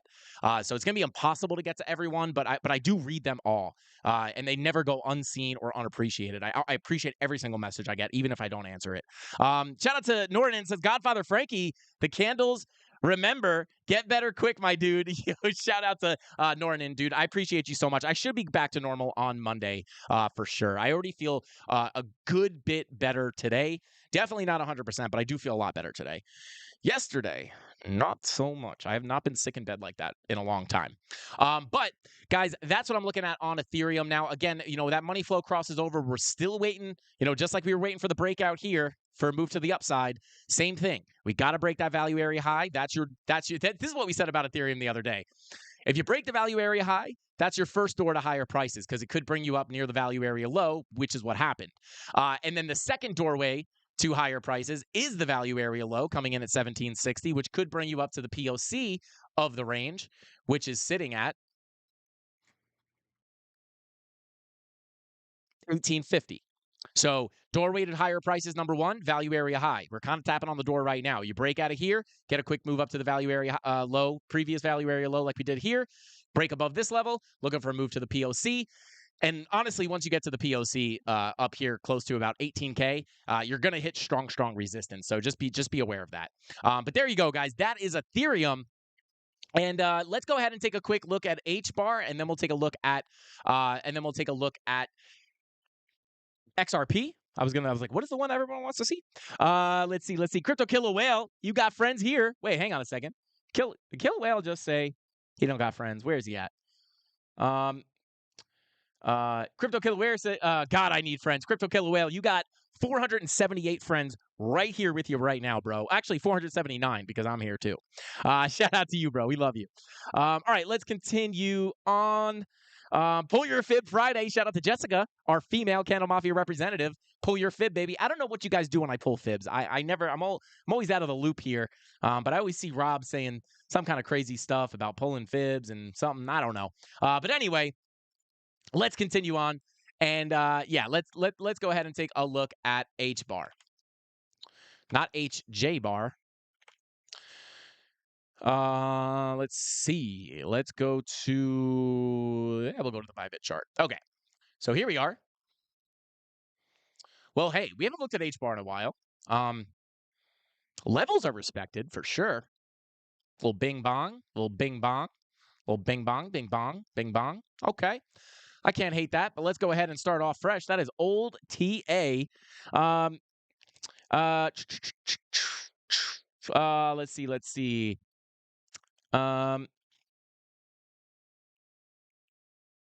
Okay, let's continue on. Okay. All right, let's see. Take a look at the 4-hour. Maybe the weekly. Okay, wow. Weekly VWAP. Getting rejected at the 0 line. Interesting. Take a look at the higher time. Oh, wow. Yeah, fresh red dot on the 3-day. I'm not going to lie. A lot of the altcoins didn't look that bad. But HBAR, fresh red dot on the 3-day, unless you get a VWAP flop there, or a VWAP flip, I'm sorry. Yeah, interesting. Yeah, 3-day fresh red dot I don't really like. Daily, though. Daily, money flow doesn't look as good on HBAR as a lot of other stuff, too. Interesting. HBAR not looking as good as some other stuff. Someone just said, Marcus Black says, yo, Frankie, what meme coins are worth having in your portfolio? I don't know if I'm the best person to ask that. I'm just generally not a big meme coin guy. But I will say it doesn't mean you can't make money with them. I'm not saying that. But kind of hard to say. I mean, I would make them an extremely small part of your portfolio, in my opinion. But I don't know. I mean, listen, Elon Musk owns Twitter now, right? Or X. Dogecoin is definitely, in my opinion, not going to be a horrible thing to have in your portfolio. Not financial advice. But, maybe a little Dogecoin, maybe a little Pepe.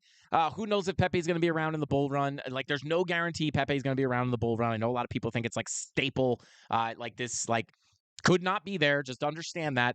But obviously, it's kind of proven itself, to get enough hype to get pumped, right? And also, Pepe is like a classic meme.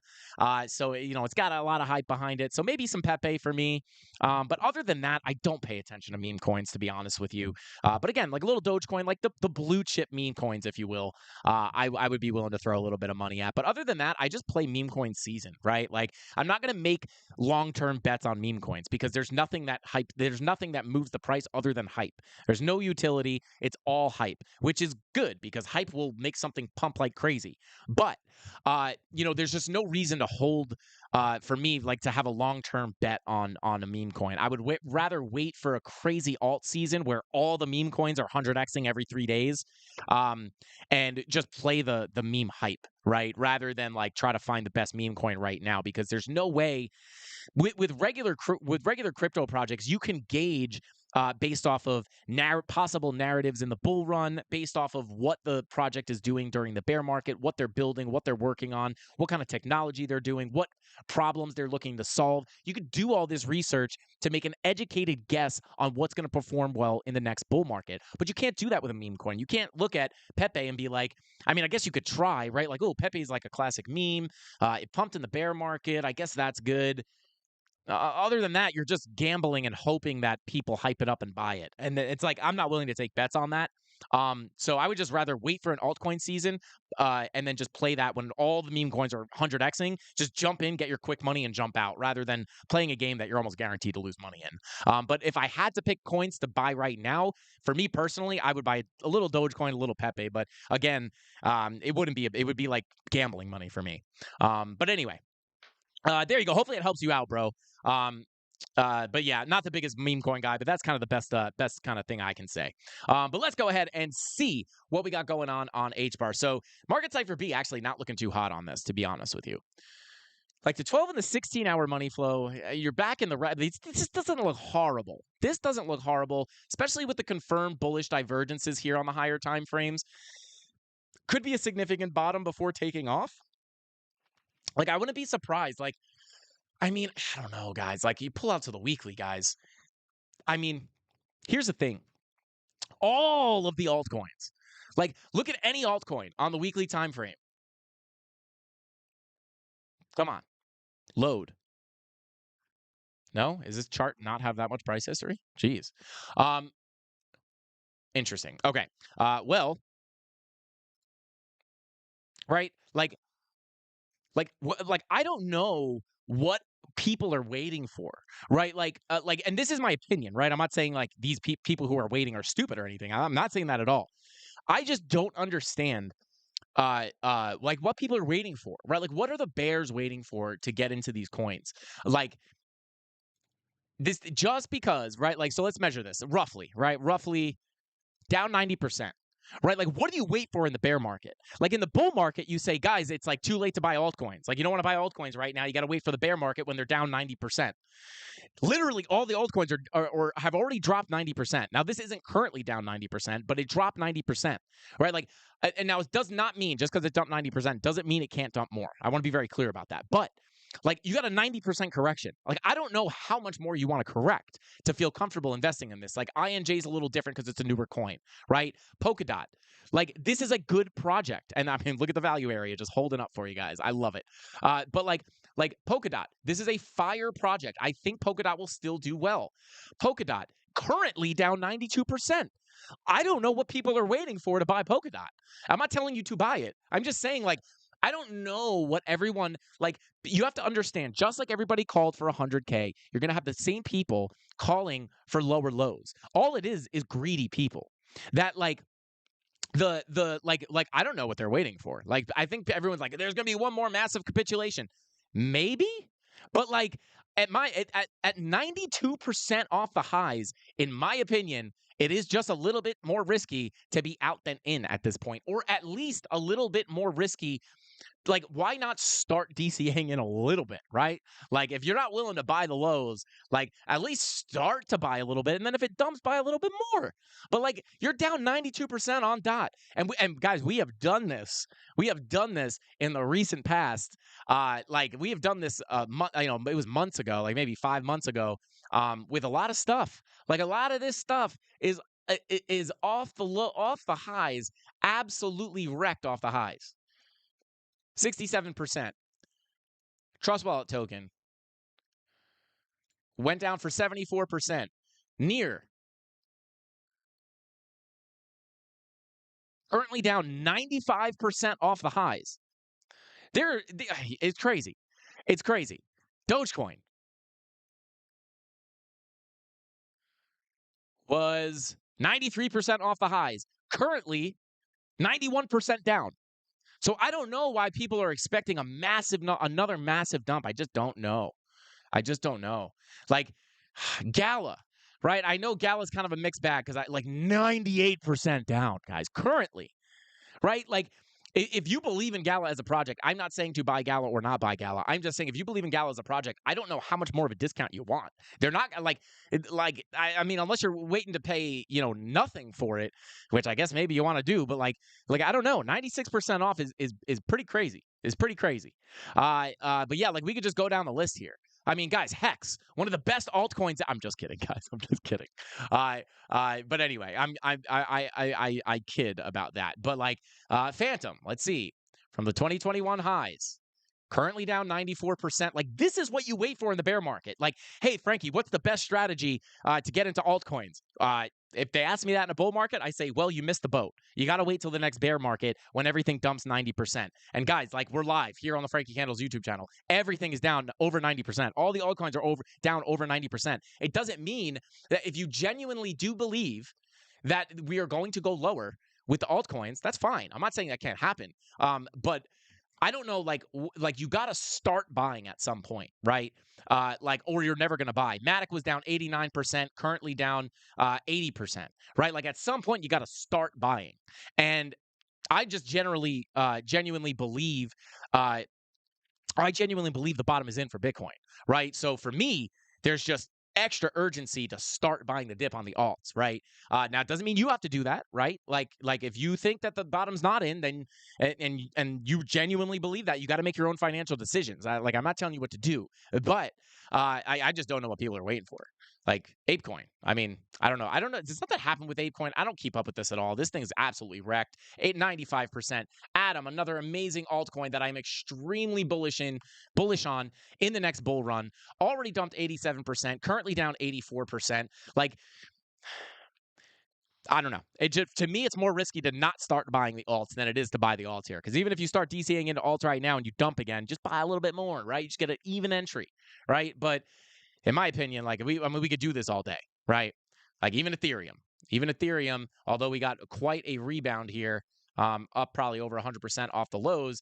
Like you went down 82%, right? Bitcoin doesn't usually correct as much as the altcoins. Altcoins usually correct 80 to 90%. Bitcoin, what do we correct this cycle? 77% or 76%. Typically, Bitcoin corrects about 70 to 75% in a bear market, where the altcoins drop 80 to 90%. Like we're seeing all the textbook stuff happen, guys. Like 2017 bull run. What was the drop here? Okay, 83%. So maybe between 75 and 80% dumps on Bitcoin, right? But logarithmic regression, right? The dumps get less severe. So I think we even talked about this in the beginning of my channel, how like you would expect about a 75% correction in this cycle, just because due to the logarithmic regression and the lessening of the explosivity of the moves as the market matures and the market cap gets bigger. Like the dump when the market cap, whatever the market cap is back here, was lower than it is back up here. Right, so those dumps are going to be more aggressive and more go further down to the upside and the downside. As the market matures, the pumps get less and the dumps get less. Right, so a 75% correction, although we did come down 77%, it makes sense for the bottom to be in. So Bitcoin down 75 to 80%, Ethereum down about 80%, all the altcoins down 85 to 90%. I just don't know what other signals there are to start DCing into altcoins. And I've been saying this not to brag or say I'm the smartest or anything like that, but we've been talking about this. Trying to find an altcoin that kind of bounced a little bit, but still made a significant low. Dang, was it Dot Atom? Bear with me. I think this is important, guys. I really want to get this.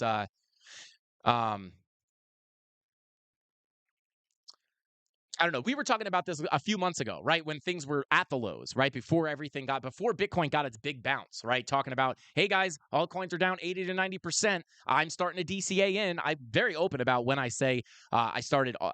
Maybe someone could find the clip of when I said I started DCAing into altcoins. But we've been DCAing in, and I've been talking about it, like even over here, right? But it's still not too late, right? Like just because they bounced a little bit doesn't mean it's too late. Like we bottomed out here, bounced, and now we're back at the lows. Like don't miss the second opportunity, right? But that's just my opinion, guys. I could be wrong. We could go to zero on everything. Who knows? But anyway, let's go back to H bar. I digress on that rant, but I think it's really important, guys. I think it's I think it's important because I think a lot of people are, especially when you see them get emotional. You idiot! You clown! You think it's not going to 8K? You moron! It's like that. Like, tell me that you don't know without saying you don't know. Like, a lot of these people are just, saying things that they hear probably. All right, let's see. Okay. Let's see. Shout out to Deathburger. So that's why you the Godfather. Shout out to Deathburger. When I listen to your videos through my headphones and as I work in my job, I literally imagine the chart as is right now and all the words you say like the sauce. Shout out to Altitude. That's awesome. Just that's what you got to do. You got to visualize the charts. You're like yeah. God, what you probably if you're visualizing the charts in your head, what happens when you can actually see the charts? Probably pretty savage. But anyway, guys, taking a look at H bar here. Let's see. Yeah, so you put the bull div in here, like that could be a significant low, right? That could mark a significant low, especially on something, it's probably a weekly bull div too. Yeah, so you put the weekly bull div in here too. This is a significant low in my opinion, right? Hey, shout out to John Vucci. Thank you for gifting those 5 Frankie Candles memberships. Shout out to Jessica, our female CandleMafia representative. Hey, that went to a good group of people. Shout out to Jessica. Shout out to B Team Crypto. Tim Shea. What's up, Tim? Thank you for being here, bro. Appreciate you. Good to see you. Matthew Barnes and Mystic Ruin all got those free memberships. Shout out to John Vucci, bro. You're a legend, man. Thank you for doing that. I know. Show him some love in chat, guys. Let's go. Too funny. Let's see. Okay, so continuing on, this looks like a somewhat of a significant low to me, with the bullish divergences confirmed, right? With not only the bull divs confirmed, but you also got the money flow coming back to the upside. So it is possible we could hold that low, and we could continue up. But I am a little concerned. The higher time frames don't look too good, but it doesn't mean that we're going to break the low. We could just kind of get a little bit more of a dump here, but it doesn't mean that we're going to break the low here. So let's see. We're likely at a golden pocket retracement on this. I don't know that for a fact, so don't make fun of me if I'm wrong, or make fun of me if I'm wrong. I don't care. But yeah, we're probably at a 786 or golden pocket. Okay, yeah, wow. Clinging on to that 786 for dear life, actually losing it a little bit, but too soon to make a decisive decision based off of that. But, if you hold this 786, that could be significantly, that could save your butt. But if you lose this 786 and you can't get back above it, likely that you're going to get a little bit more of a move to the downside, which could potentially, let me pull a little bit of a volume profile here.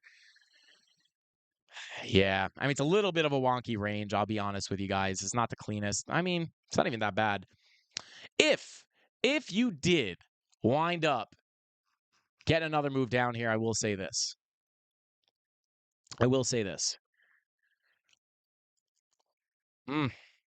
Yeah, this one's hard, guys. You're deviating from your value area low. Money flow on like the medium time frames or like the lower high time frames, it's kind of hard. Like the lower dailies and the higher hourlies don't look too bad, right? Like the 16-hour money flow doesn't look horrible. The 12-hour money flow doesn't look horrible. 10-hour money flow looks a little worse. And then it kind of, yeah. Money flow is kind of a mess here, to be honest with you guys. I'm just going to give you the levels on H bar because this is a little hard to read.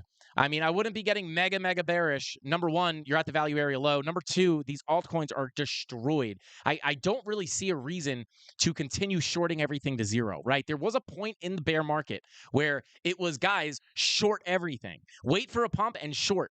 But I just don't think we're at that point in the market anymore. Now it doesn't mean you can't catch a short from here to here, but I just think it's a higher risk to be looking for massive shorts here. I would rather wait for a dump, look for a long, and then ride it back up because we're likely starting to shift here. Even if we get another move down, like it's likely that we are going to start to see things shift back to the upside here, in my opinion. Right? If things change, I'll let you guys know. But I wouldn't be getting overly bearish right here. at the value area low. I mean, you have momentum generally coming up, money flow generally coming up on the 16-hour. The only thing is, like, you do have conflicting signs here on the indicators, guys. Money flow, momentum coming up, and then you go to the 4-day and you're like, ugh, like this doesn't, or I'm sorry, the 3-day, and you're just like, this doesn't look good. Money flow wise, it doesn't look, I mean, it looks decent momentum wise. It doesn't look good money flow wise. It doesn't look good VWAP wise. So I would be careful. I would just kind of look for some consolidation here. Your key level of support you want to get back above is right here, right? 0.05016. You get back above that level, hold it as support. That's where you could look for a bigger move up to the POC at about 6 cents. Other than that, I would kind of be sitting out on any H bar trades. It's just not clear enough for me to take a decisive trade off of. So yeah, there you go. All right, let's see. Where is Rob's message? There it is. Let me go ahead and pin that. Bada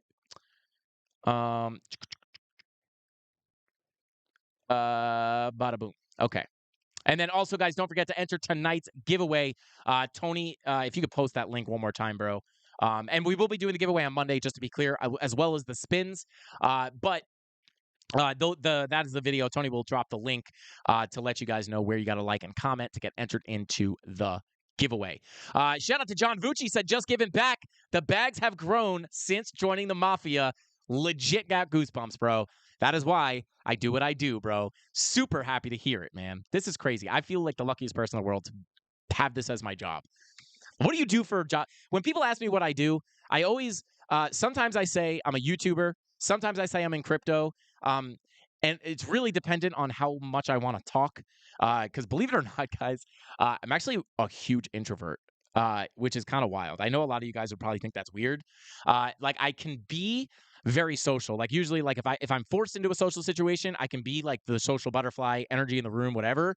But naturally, I actually like to be alone. Like, I prefer to be by myself, like peaceful, quiet, which I know is probably very shocking to a lot of you guys. But I am a hyper introvert.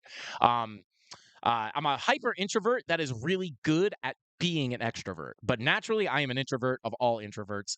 So depending on how much I like to talk, I'll either say I'm in crypto, I'm a YouTuber, or like if I'm like in introvert mode and I don't want to talk, I just make something up. I say like I'll just like say something I used to do. I'll just be like, oh yeah, I work in TV, or like, oh, I do, you know. I'll make, sometimes I say random stuff. I'll say I work construction, or like I'll just make something up. Because like sometimes I just don't want to talk. Like if I get in an Uber, I'm like, oh, so what do you do for a living? And like I'm just like tired or something, I'll be like, oh no, I just, whatever. But it's pretty funny. But now I'm gonna just start saying, if people say, what do you do for a living? I'm just gonna say, I am blessed with the ability to just help people make money. That's all I do. Oh, how do you do that? Yeah, check out my YouTube channel.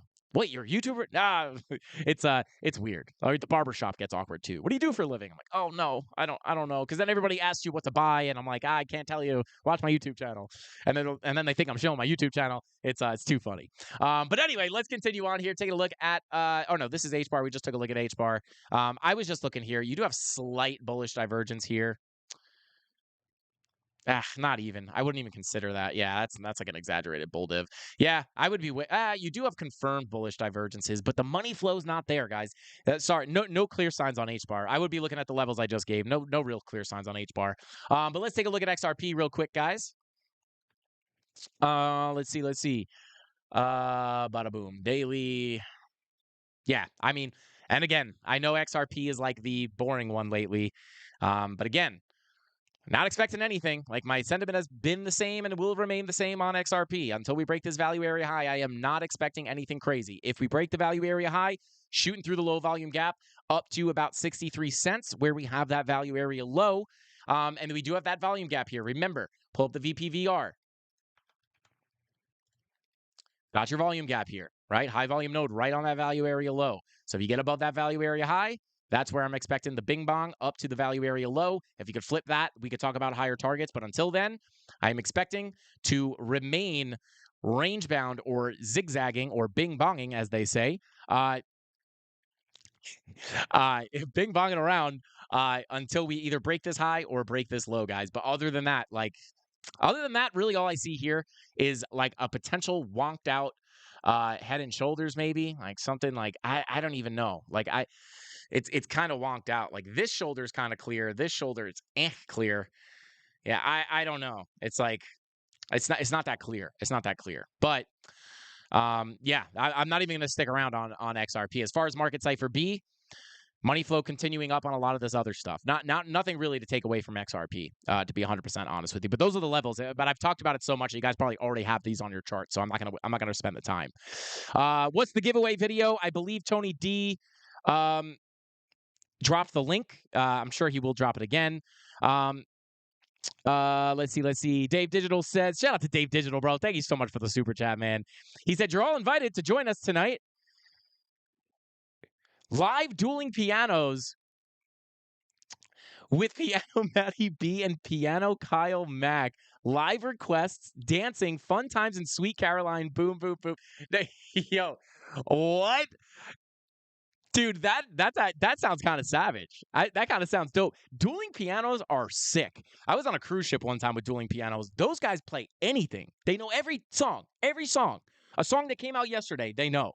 But yeah, shout out to Piano Matty B. I like Piano Matty B. I don't know the other guy, but I like Piano Matty B. I'm not gonna lie. I don't know why I would lie.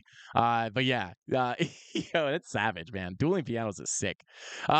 Yeah, Dave, I don't know. I will probably be. I don't know where I'll be at 9:20. But where is it? Piano Matty B's channel, I bet.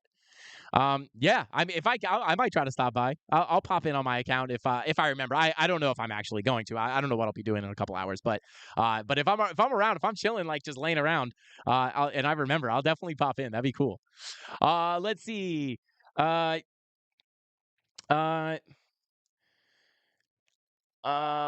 see. Yeah, it's real. Yes, on PMB's channel. Shout out to Dave. Okay, yeah, that's. Hang on one second. Remind me to watch the dueling pianos on Piano Matty B at 9:30? Question mark. Okay. I set a reminder. I don't know if I'm going to be in a position to pull it up or not. I don't know what I'm doing. I'll probably just be sitting at my house. But yeah, that'd be cool. That'd be fun to pop in. But anyway, guys, that's XRP. I mean, just nothing really going on there. Yeah, how we go? Oh wow, we're running out of time here. Okay. Let's see. Do we have thanks for he okay, Casper and Solana, or Caspa and Solana. Let me see. Take a quick look at this stuff. Caspa, man. Caspa's strong, man. I don't know if this thing's ever gonna die. This thing is savage. I love Caspa. Shout out to anybody in our dining room. Anybody in the dining room section of the Discord knew about Caspa. Not even on this chart. Anybody in the dining room knew about Caspa. Sub a penny down here when we were calling it out in the dining room. I mean, this thing absolutely like rocket ship city. Unbelievable. I love this thing. It's one of those coins that I own. I have a significant amount, and I just never check it. Like I have to look at what my original investment is on this. I did well on Caspa. This thing is nice. But anyway, let's take a look here. Take a look at I almost said taking a look at Dave Digital. Why did I say that? Taking a look at the daily. Daily Dave. I guess that makes sense. Ann, I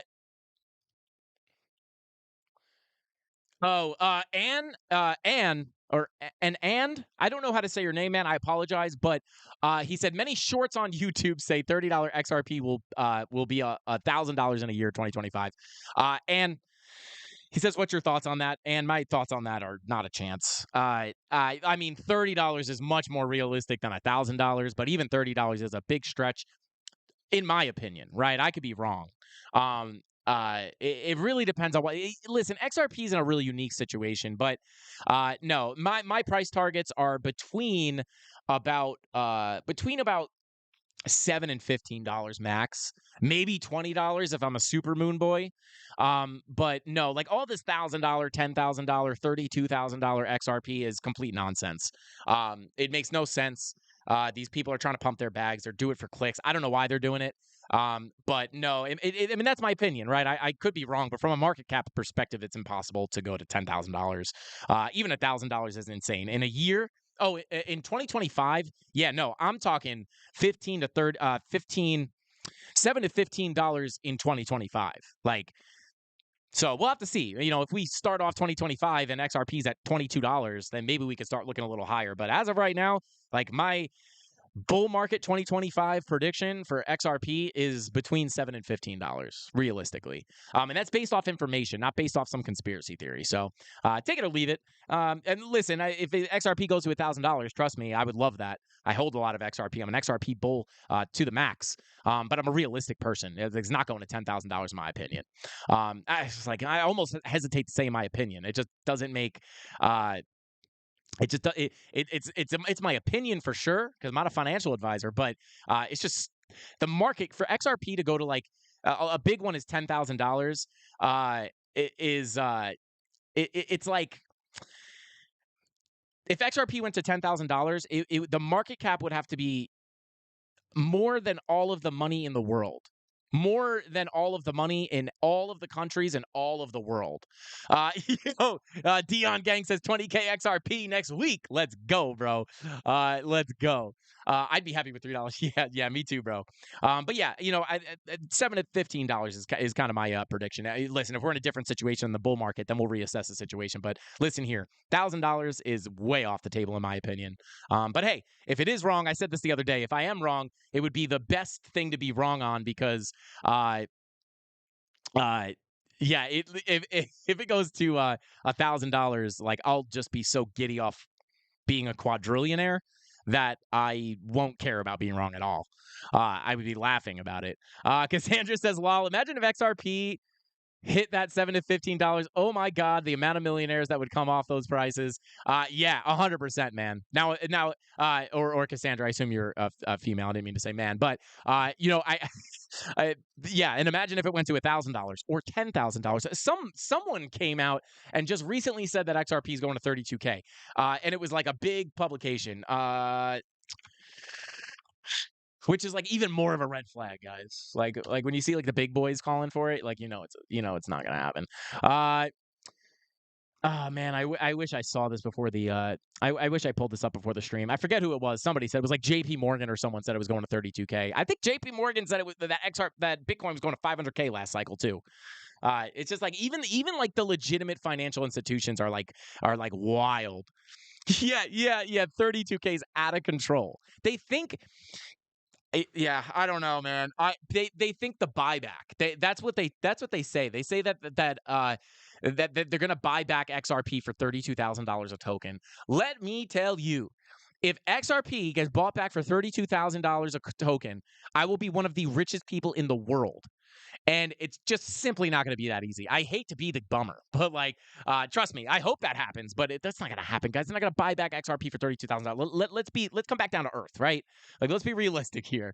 And I don't want the mafia to get rugged, right? Like, I want the mafia to make money, not hold on for something that's never going to happen, and just dangle the carrot in front of people's faces. I like to be realistic, right? So there you go. Like anytime, like in 2016, 2017, like that was my first real crypto cycle. And if I could take anything away from my first crypto cycles, it would be to not listen to the people with the high targets. Every cycle, the people with the highest targets are always the ones that are wrong. And that's just based off experience. It doesn't mean that the people calling for, super, super low targets are right either. But like, you don't want to go for the person calling for the highest target or the person calling for like the lowest target. Like find somewhere in the middle, right? And then do your own research and come to your own conclusion. But there we go.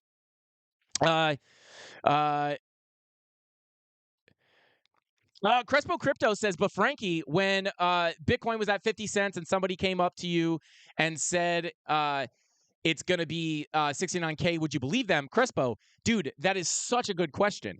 But I have an answer for you.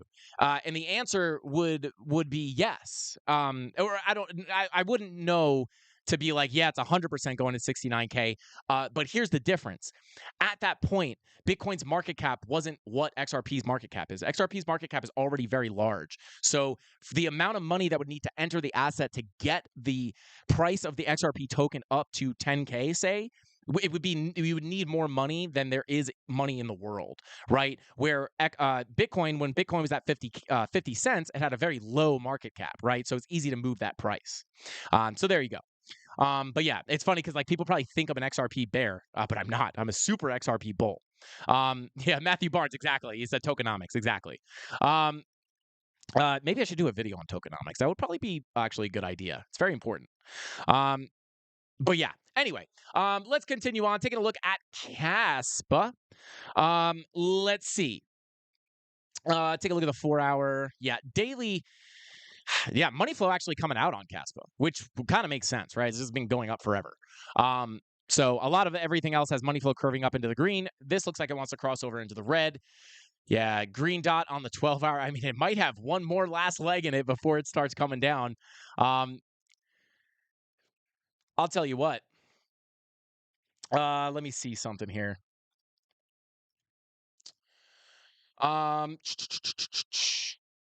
I doubt they have Cass on here. Yeah. Okay. But yeah, green dot on your 12-hour doesn't look too horrible. 10-hour, yeah. Let's see, 4-hour.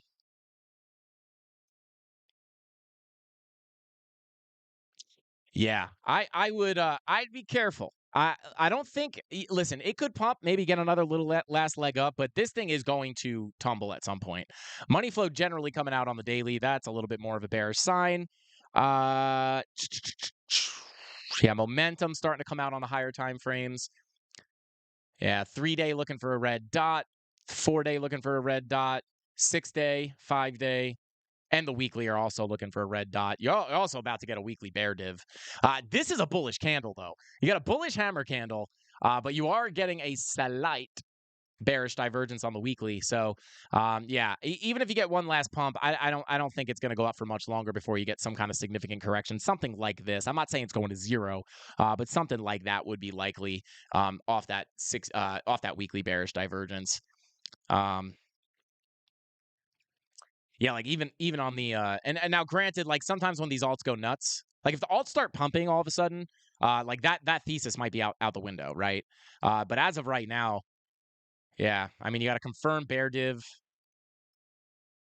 on your daily. About to, yeah. Yeah, I think you cool off at some point pretty soon here, to be honest with you. But as far as levels, you got a nice little range started here, which you could. Yeah, you got a nice little range here. I would take these levels, right? Value area high, POC value area low.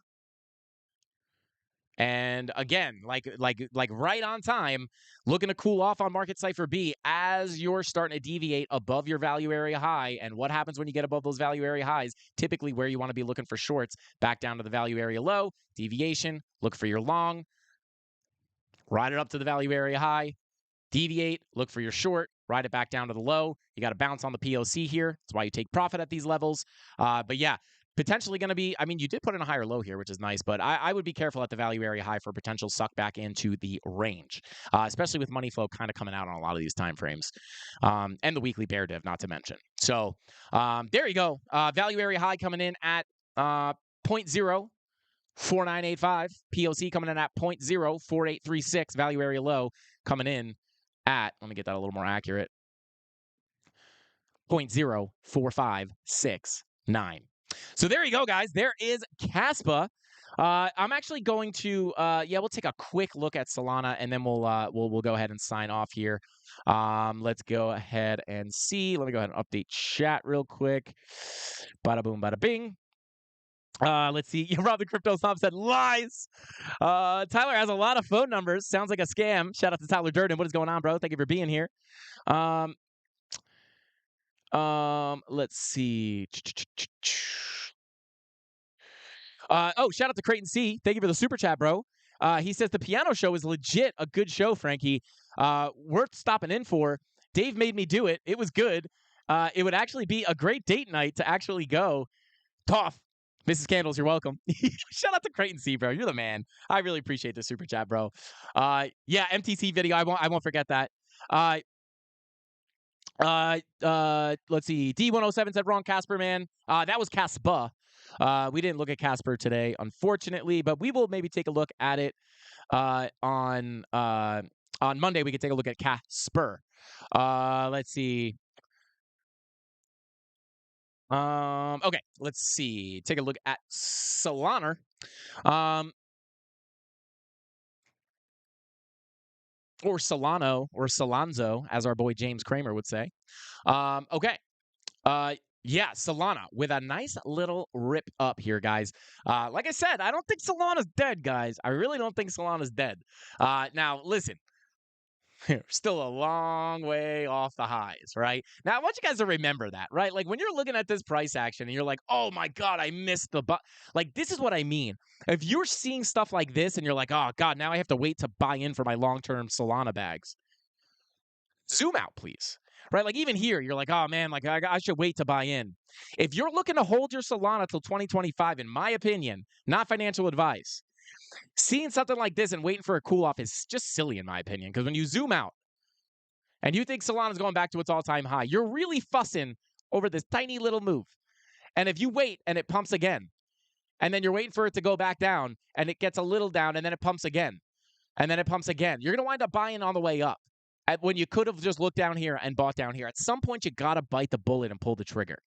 But anyway, I talked about that enough this stream. So let's go ahead and hide the drawings here and take a look. I'm going to pull the range. I believe this is the range that we've been looking at for quite some time. And yeah, okay. So we went, yeah, man. I mean, not only did you deviate from your value area low, but you also had your head and shoulders, right? Not a big pattern trader. I always like to reiterate that, but you had your head and shoulders, right?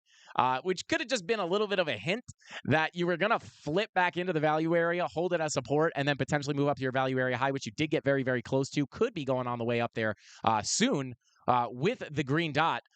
This VWAP and money flow curving to the upside of market cipher B could indicate that we're about to get a quick move on Solana. But I would be careful once you get up to that value area high, because even if we are going to break out at some point, it's likely you'll get some kind of a rejection here before coming back up and getting another move to the upside. So key levels on Solana are going to be the value area high. Like this is your doorway to higher prices. I'll even label that up. Doorway to higher prices.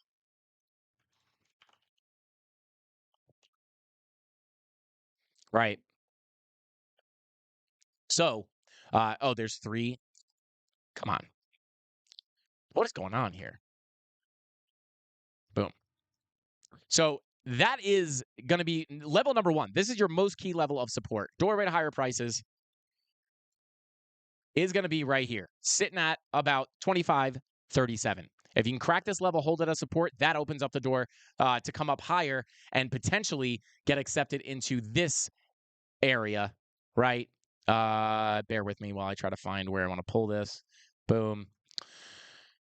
And that could be the thing to get you up into this area of balance, right? Which I'll mark out as a white box so it's a little bit easier to see. Boom, right? And you can see we came up, almost rejected that POC. So I would be watching for Solana. If we got to push up, I would be careful here for a rejection back down. But eventually, when you break out of here, I would look for a move up here to about $30.54. Flip that level to support. That's your doorway to even higher prices. But you got to get above this 25.37 level to see that 30.50 level or $30.47 level. And then again, probably going to be serious resistance here until you can flip it to support. Shout out to Crespo Crypto. Yo, Crespo out here with the fire questions. It says, yo, Frankie, what are your long-term bags? Never hear you talk about that. Shout out to Crespo. I won't go over it all today, but I'll kind of tell you my bigger bags. XRP, Ethereum are probably my biggest bags. I hold Caspa. I hold obviously I hold Bitcoin. But I'll be honest with you guys. If you were to see percentage-wise my portfolio, I think a lot of you guys would be shocked at the amount of Bitcoin that I hold, at least relative to the amount of altcoins that I hold. But yeah, I hold Caspa, I hold OP, I hold Atom, I hold what's another Polkadot, INJ. And yeah, I'll make some kind of an updated video, or I'll talk about it more in depth on on a live stream, but I just don't know off the top of my head. I'd have to pull up my actual account. I hold a lot of stuff, but yeah, shout out to Crespo. I'll talk a little bit more about that. I'll make a pre-recorded video about that at some point as well, probably some point soon, as we just saw all the altcoins down at about 90%. It might be a good time to kind of show people. Oh yeah, Solana, obviously. I do hold Solana. Now my DCA plan has been a little messed up since KuCoin. I've done the whole KYC thing, so. That was easy for me to kind of talk about because I had my DCA bots I could just pull up instantly and list off what I had. But yeah, I will probably make a video about that, Crespo. Thank you for asking these questions though, because yeah, you got fire questions. Like the question you asked about if someone came up to me with a 50-cent Bitcoin and said it was going to 69K, would I not believe them? Like that's a really, really good question. Because there's probably a lot of other people out there that have that same question, and it's important because a lot of people need to learn how market cap works, and it has a lot to do with market cap. So like you really do ask you ask the questions that I would be asking when I was starting out. Like that's how I know they're good questions. Let's see. Crespo says, do you hold a vast majority of BTC just because we're in a bear market, or do you just are you just in love with BTC? No, I say I hold probably a shockingly low percentage of Bitcoin compared to my altcoins. So I think people will be shocked at the small amount of Bitcoin that I hold. It's not a small amount of Bitcoin, but percentage-wise, it's small. It's still one of my bigger holdings, but like a lot of people hold a higher percentage of Bitcoin to altcoins than I would hold. And I just think that's because most of the gain opportunity on Bitcoin is really like I look at Bitcoin more of a store of wealth, right? Or a store of value, rather than like trying to get richer off of Bitcoin, right? Like it's more, you're much more likely to get those mind-melting gains on the altcoins. And shout out to Jason Casper. Thank you for the super chat, bro. He said, hope you're feeling a bit better, bro. Yeah, guys, obviously, as we said, not yesterday, the day before. We didn't stream yesterday. The day before yesterday on the live stream, when I was literally like dripping sweat, Mrs. Candles came in and took my temperature during the live stream. Obviously, I was supposed to be on Jason Casper's channel yesterday, but then I woke up yesterday with still at 102 fever, so we couldn't film it. But guys, shout out to Jason. Thank you so much for that super chat, bro. I still have a little bit of a fever today, but will 100%. I'm sure I will be back to 100% on Monday. And guys, that the collab with Jason on his channel was pushed to next week, so it is still going down. It's just getting pushed to next week. And Jason, dude, I wanted to ask you. Wasn't there one time, like the last time I was on your channel, or maybe the first time I was ever on your channel, I think I got sick. I think I also got sick. Maybe you remember. I don't fully remember, but I feel like, because I don't get sick very often, and I feel like the last time I actually got really sick was the last time I was supposed to go on your channel. Let me know if you remember that, bro, because I might be tripping. I don't know. I could be having like an awoken fever dream here. But I'm almost positive. I was talking to Mrs. Candles yesterday. I was like, I think I got sick last time I went on his channel. But yeah, I don't know. I remember there was some kind of hiccup, but I don't know if it was because I was sick or not. But yeah, shout out to Jason, guys. Vaguely remember that. Yeah, it's like a vague memory of mine. But shout out to Jason, guys. Bro, thank you so much for the super chat. Thank you for popping in here, guys. And I will be going on Jason's channel next week, so stay tuned for that. And if I'm sick again next week by some weird thing, I will do the collab just with a fever. I don't care. Shout out to Jason, though. I appreciate you so much, bro. And he's got a wrench. Let's go. Did he always have a wrench? I don't know, but he deserves it. Let's go. Shout out to Jason. I think he has always had it, maybe. I don't even know. Shout out to Jason Casper, though. Let's see. Let's see. Okay, let's see. All right, let's continue on. So for Solana, guys. Whoops. This is basically what I'd be looking for. I'd be looking for a crack at this high. Again, careful of that retracement, but once you get up here, I'd be looking for a shot up into this value area up here, and then you could kind of start playing around with some higher prices for Solana. But again, like daily looks very similar to a lot of the bullish stuff out here. With money flow coming up, VWAP starting to roll over. A little too soon to take anything away from this, in my opinion. But if you keep getting that green dot with money flow coming up, you're likely going to get that crossover, and we could see some of these alts go ballistic. I don't know about ballistic. Maybe I'm being a little bit exaggerating. Not ballistic, but we get a lot of these altcoins look like this, where the money flow's primed, right? We've already gotten a pop to the upside. A lot of them have already put in some nice bullish divergences, money flow, like some significant lows down here on a lot of the altcoins. Now with another money flow crossover coming on the daily, that could push us up to some of these higher prices, not only on Solana, but a lot of these other altcoins as well. So guys, there is Solana. I'll leave this chart up for a second. Oh wait, I can't even change to my face camera, so I'll just leave this up if you guys want to screenshot some of those levels. But guys, let's go ahead and actually I'm going to pull up my face camera, which is going to be black right now, but I think you guys still will be able to hear me. I just don't want to dox myself if I pull up Discord here and I'm in a private chat or something. All right, let's see. Somebody said off topic, or no, I'm going to pull up Tony's DM. Okay, and we got a clip from the Miss Teen Crypto live stream. Hold up. No, I don't want to. I can't go full screen. Oh, there we go. Okay, hold up. I'm going to play this real quick, guys. Hopefully, can you guys hear that? Oh, wait, hang on. It's muted. Okay, hang on. Okay, can you guys hear? Let me know if you guys can hear Miss Teen Crypto. I just played her for a second. Let me see if you guys can hear her. Did we just black out? No, you guys can still hear me, right? I think you guys can still hear me. Nice fake out. Wait, can you guys not hear me? I think you guys can hear me. No way. Hang on. Hold up. Can't see, but you can hear, right? Okay, you can hear me loud and clear. Did you hear Miss Teen Crypto? You're not supposed to see. Oh, I could just pull it up now. Hang on. Let me know if you guys can. Let me know if you guys can hear her. I know you can see her now.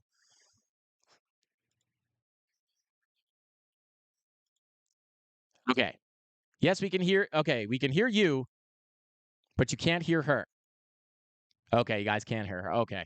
Hold up. No Teen Crypto. Okay. NTC. Okay. Let me see. Desktop audio. Okay, I'm gonna hold my microphone up to my computer so you guys can hear it. That'd be fine. That should work fine. I'm just gonna do it once, and if you guys hear it, that should be good. Okay, here we go.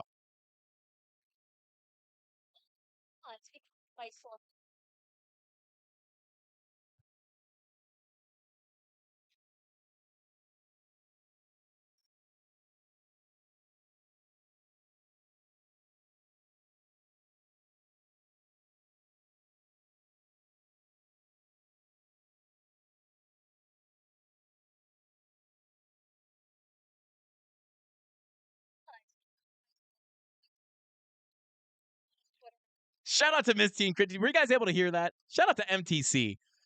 Oh, no audio again? Can't hear her. Nope. Nada, no sound. Wait, that's weird. I put my microphone up to the speaker. Sign language. No, wait. Why can't you guys hear? This is frustrating. I really want to figure this out. Why can we not hear that? Desktop audio is on. Hold up.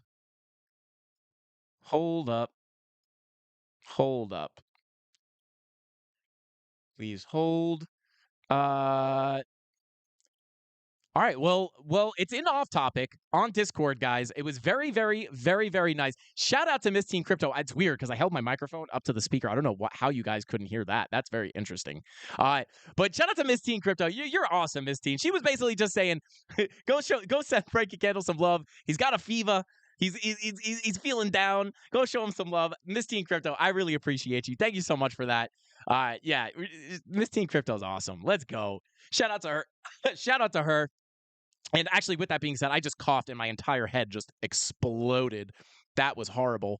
But shout out to Miss Teen Crypto. She's awesome. Just sending some love to her to her fellow YouTuber, Frankie Candles. I really do appreciate it. Thank you so much. And thanks for hanging out with us here today, MTC. Really appreciate you. But I am feeling probably like, I would say like 65 to 70% better. I think Monday I'll be right back to it. But yeah, shout out to Miss Teen Crypto. Thank you so much for the kind words. And thanks to the Mafia. Everybody sending me get well stuff in Discord too. I saw a bunch of that. So I appreciate you guys so much. And guys, with all that being said, I think that's all the time we got for tonight's live stream. Don't forget, smash that like button. 550 likes on tonight's live stream. We will be giving away even more Frankie Candles hats on Monday's giveaway, and we're going to push it. If you missed the... Oh, hey, shout out to Kelly Kellum. Says, big love, Mafia fam. Shout out to Kelly Kellum, bro. I appreciate you for stopping by, bro. I love you, Kelly. Thank you for being here, man. Guys, go check out Kelly. Go check out BitLab Academy and check out, go hang out with Kelly on his live streams. He's got a bunch of good content out there as well. But guys, if you weren't here in the beginning of the stream, I'm on my laptop right now because Tony is upgrading the, he's not upgrading it right now, but we're getting ready to upgrade the actual studio PC. So I'm on my laptop. So we don't have the wheel set up or the giveaway stuff set up. So we're just going to do it on Monday. I'm not going to push it all the way to next Friday, but we're going to do it on Monday because I don't want you guys to wait any longer because we've already pushed stuff back enough here. So with all that being said, guys, smash that like button. Yo, shout out to Kelly. He said next year collab, keep killing it, bro. Yeah, me and Kelly talked about doing a collab, and like, there's been so many times where we've been like, yo, collab. And we're like, yeah. And then like we both get sidetracked. And obviously, like, I know Kelly personally, so like we have connection. And it's like when you know, like, you have something. I always compare stuff like that to like if you grew up with a pool in your backyard, everyone's like, how are you not in your pool? If anyone who doesn't have a pool is like, hey, how come you're not in your pool 24/7? If I had a pool, I'd be in the pool 24/7. It's like the same thing. It's like I could text Kelly at any time and be like, hey, bro, want to come on the show? And then because of that convenience, and he could always do the same thing to me, but because of that convenience, it just like always feels like, oh, we'll just do it tomorrow. We'll just do it tomorrow. But Kelly, we will get a collab going for sure. Yeah, we will definitely get that going sometime soon, bro. I love you, bro. But guys, with all that being said, it wasn't an above ground pool though. Shout out to Cassandra. But guys, with all that being said, that's all the time we got for tonight's live stream. I'm gonna go probably eat food really quick and go to sleep, and then hopefully wake up tomorrow 100% better.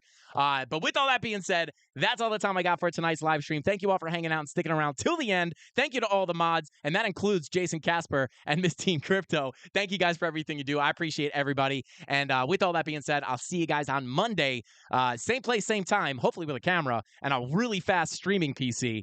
That's all I got. I'll see you guys next time. Hasta pasta. Frankie Candles out. Bing bong.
Shout out to Steve.